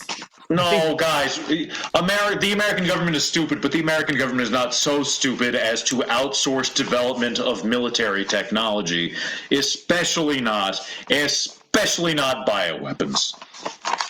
Rhinosaurus Rex says, I've also heard rumor that in China, scientists are testing and monitoring males because corona may cause infertility in men. Oh, well, hopefully I can get it then.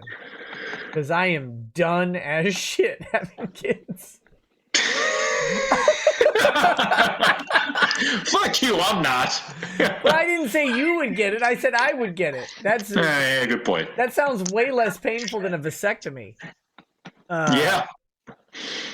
I talked to a guy the other day. This is a couple months back. I'm in Texas at a bar talking to a friend of one of my cousins.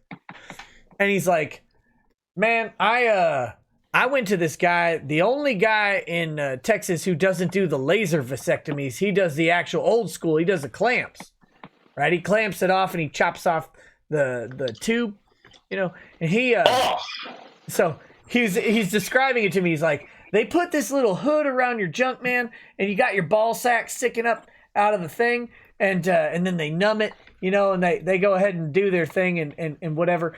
And man, it was good. I looked up this guy because he's the only guy who still does this process, and I heard it was better than the other process. Man, I got an infection. And I'm like, what? He's like, I thought I was going to die. I was there forever, but I'm really glad I went to this guy. I'm like, what the hell is wrong with you? This is why they use the laser. Why are you paying anyone to cut your dick, you moron? There's something wrong there. He chose the guy who manually cuts open the scrotum and slices things up and inserts metal clamps, rather than the guys who do the scope with the laser that just lasers the semen tube in half because he heard that the laser doesn't work as well. And then he talks about how he almost died, but he was happy that he almost died from it and was in pain for 30 days.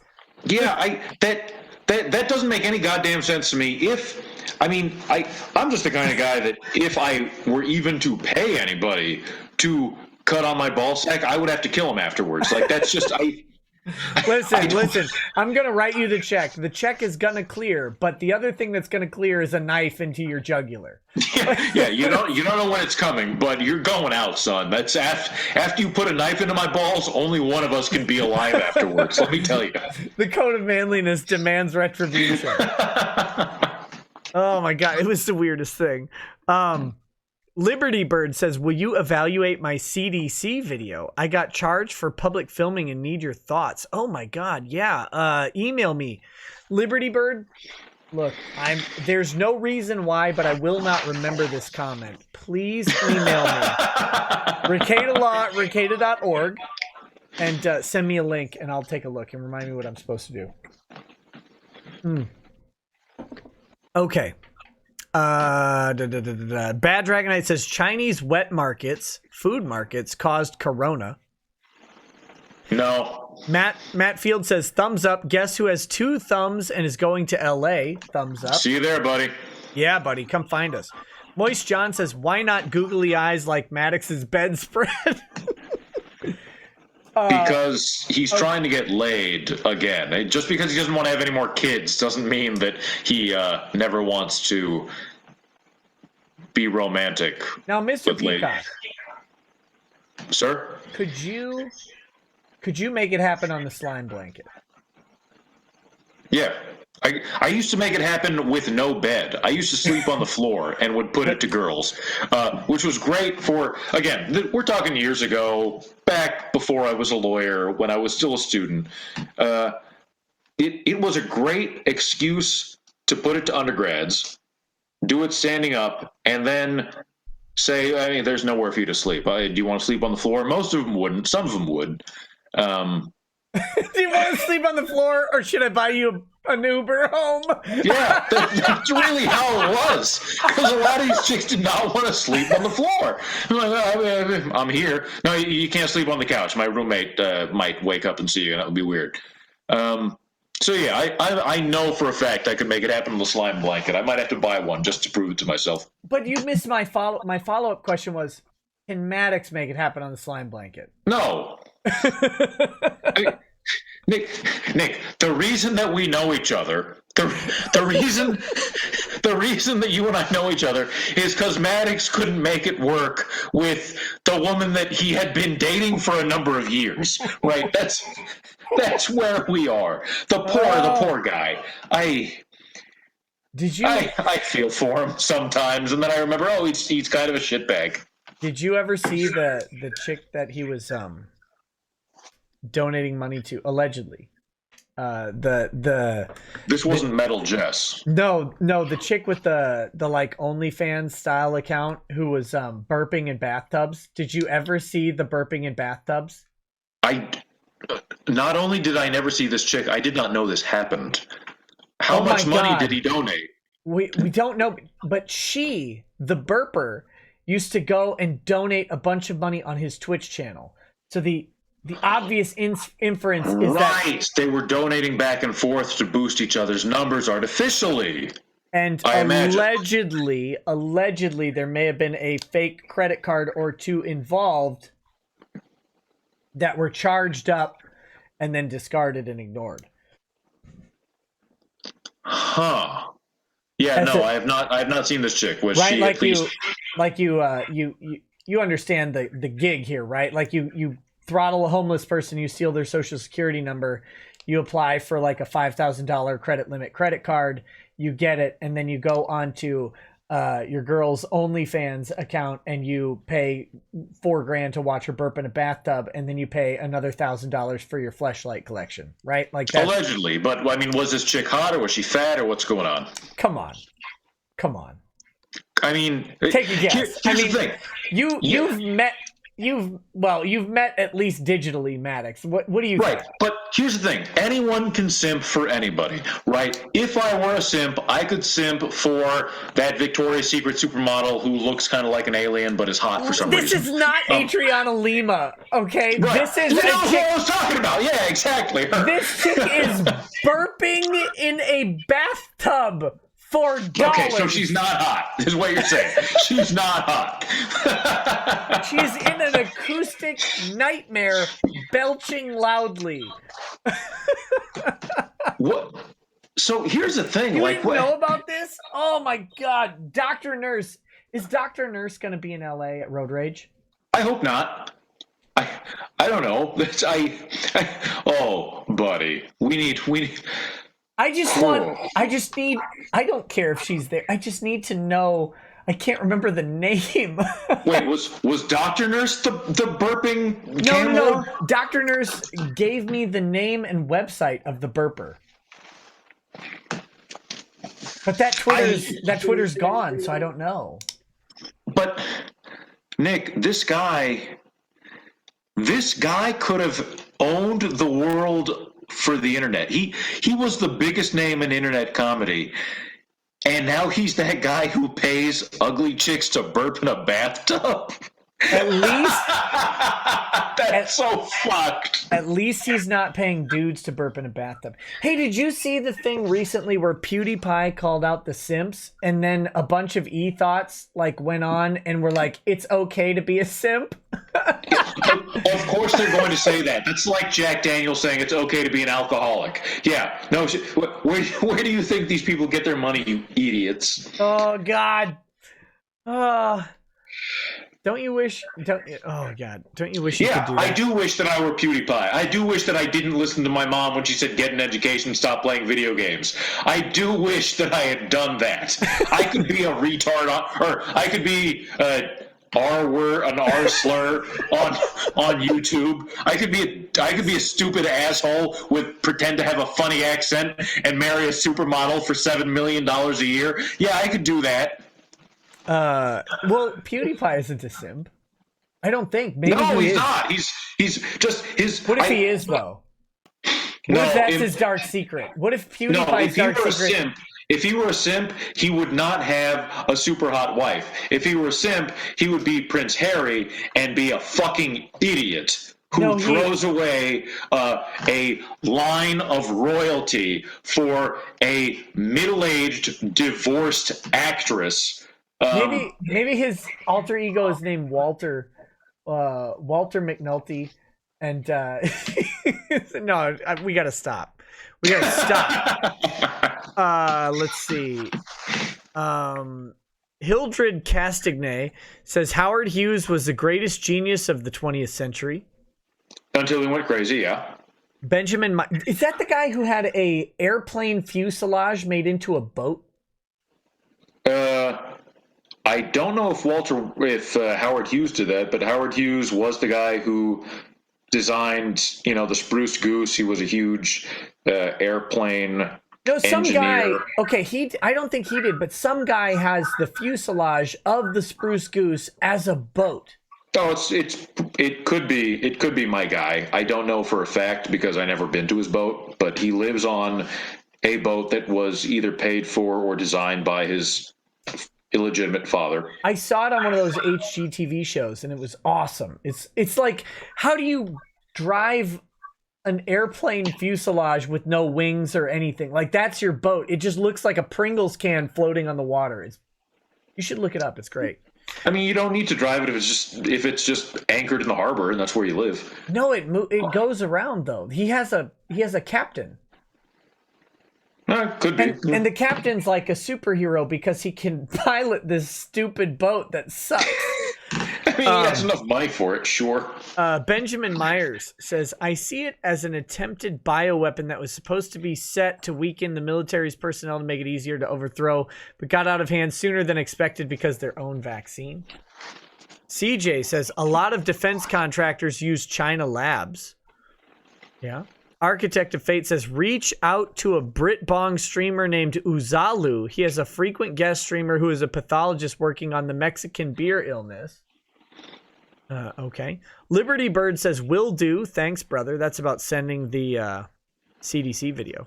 And Fighting Slug says, when I was in the Air Force, I had a commander who got a med discharge after complications from his second vasectomy reversal. Wait. So my tax dollars are going to paying this guy's salary, his salary for the rest of his life because of an elective surgery that he didn't even get as a result of getting fucking shot down in a plane? Listen, not only did he had two... I mean, that's better than all of the money that we will ever pay, you and me, in taxes combined, going to pay for one Tomahawk missile to kill some brown people we never met. I guess I'd rather pay for that guy's retirement than this shit. Oh, that'd be amazing. I'm on my second vasectomy reversal, which means I got a vasectomy, I took it back. Then I got another one, and I took it back again. All on TRICARE. You cucks. It's easier than condoms, and my bitch of a wife wouldn't take birth control. CJ says, need more wrenches. Spammers spamming. CJ, are you going to LA? Get over here, you Brit Bong. I'll bring you a can of baked beans. Wait, that's my CJ? That's the CJ? That's not just a CJ? Maybe. I is don't that know. Figbat, is that you? I think it is, but I don't know for sure. Figbat, you better fucking come. You better take advantage of the fact that the UK is the only place in Europe that's allowed. Well, you're not even in Europe anymore, but you're allowed to come over to the US. You better take advantage of those $200 flights. Stooge Muffin Stuffin says, can I be a mod, please? Sure.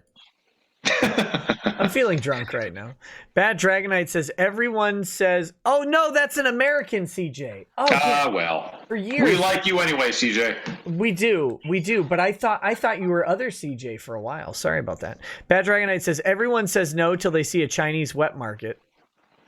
And then CJ says, no, I'm an American CJ. Okay. All right, guys, that's what I got here. That's the show. We got a €2 from Jay. Spruce Goose is a fake C-130. Oh, I didn't see that one. Jay says, yeah, Sprouse Goose is fake news. C-130 fuselage is proven. There you go. All right, cool. Well, Mr. Peacock, thank you for coming on. It's been an enlightening and delightful stream. I'm going to finish this military special on stream. All right. Ooh, buddy. I regret my life. One tomorrow. I regret everything about what just happened. Yeah, but it was fun anyway. It was. Well, man, I'm going to see you in like a week. 2 weeks from today. It's not 2 weeks, is it? Oh, it is 2 weeks. Fuck. 2 weeks. I'll see you in 2 weeks. All right. Cloudfire. Yeah. Wait, I missed Cloudfire. Oh my God, I'm so sorry. I missed two of the $20 super chats. Oh, now I feel like a complete asshole. Gotta get on them right now. Yeah, I am. Canobody says, I swear today's criminals deserve to be locked up. Admitting a crime, WTF, I'm still in denial about my delinquent teenage years. Guys, I can't believe I missed this. That sucks. Cloudfire181, you told me to read it, and I'm so sorry. I didn't see that it was a $20 one. Says, hey, Nick, I got my refund today, so here's some coming your way. The video of Biden talking about corn pop got animated by Freedom Tunes. If this goes in front of a jury, can Keem's lawyers ask how many kids he's shown his penis to? Yes! Yes, they absolutely can. They can also, ask him to disclose any videos in which he may have shown his penis to anybody. They can show that he's a serial penis viewer. They could technically ask him to show his penis. In deposition, yeah. They can ask him a whole lot of stuff. And it is really funny. The date for Road Rage is the 8th? Yeah. Yeah, Saturday the 28th is the official date. From what I understand, I don't know for sure, but I know that there are some extra tickets going up if you haven't gotten yours already. I don't know if you have to wear a shirt that says Leighton Gay, but they're out there. I don't have tickets, but I think I will swindle Dick into letting me in anyway. Yeah, you can be my guest. It's okay. Man, is everybody going to be there? Is S. Birch going to be there? I don't know if Birch is going to be there. Admiral is going to be there, and Edelman's going to be there. I cannot wait. I need to shake that guy's. Well, I was gonna say shake his balls, but I'll just shake his hand. Please don't touch his balls. He's married. Yeah. Well, I mean, I'm a guy though, so it's okay. Was he gonna assume my gender and my orientation? I'll tell him your gender. It's okay. Thank you. Yeah. No, I can't wait. I want to meet Edelman. I wish Greenberger was going to be there, but we know the issues with that. I haven't seen Mad Cucks like since Chicago, I think. Shit, yeah, I haven't seen him since Portland. Mad Cucks is going to be there. Everyone, Mad Cucks is the funniest guy. Also, what I've been saying for years, Mad Cucks is the smartest, funny guy in the world because he's able to keep in his head and recall immediately things that happened like 7 years ago. Just with totally improvising and be hilarious in canon and character. His Maddox impression is perfect. Yes, that's why he got sued for $250 million. Like God touched him, and not like the Pope does, because I don't think God's Catholic. But God touched him and said, "Look, you have this purpose in life, and it is to really ruin this Armenian. Like, just do it, please. You'll understand at some point. I need you to do this thing for me, my son." And that's what happened. And it's a beautiful thing to behold. Yeah, I can't wait to be there. It's been a very long time since I've seen most of these people, and God, I'm freaking excited. So it's going to be great. All right, guys. Well, thanks for hanging out with us tonight. Mr. Peacock, if you want to hang up for just a second, I'd like to say goodbye to you privately. We will say goodbye to the stream now. Is there anything you want them to know or say or do or whatever? I mean, you have no internet presence. You don't even exist, right? Right, yeah. Everyone just keep being cool. And if you're an attractive lady, I guess I'll ask Nick to put you in touch with me because please, I need a girlfriend. Hit him up on that feminist Tinder or whatever. Yeah, Bumble or whatever. Yeah. All right, guys. I will be on Twitch in a little bit, for just a little bit. I don't know how long that's going to last. It's a disaster. Thanks for hanging out tonight. You guys have a good night. Peace. Peace. Peace.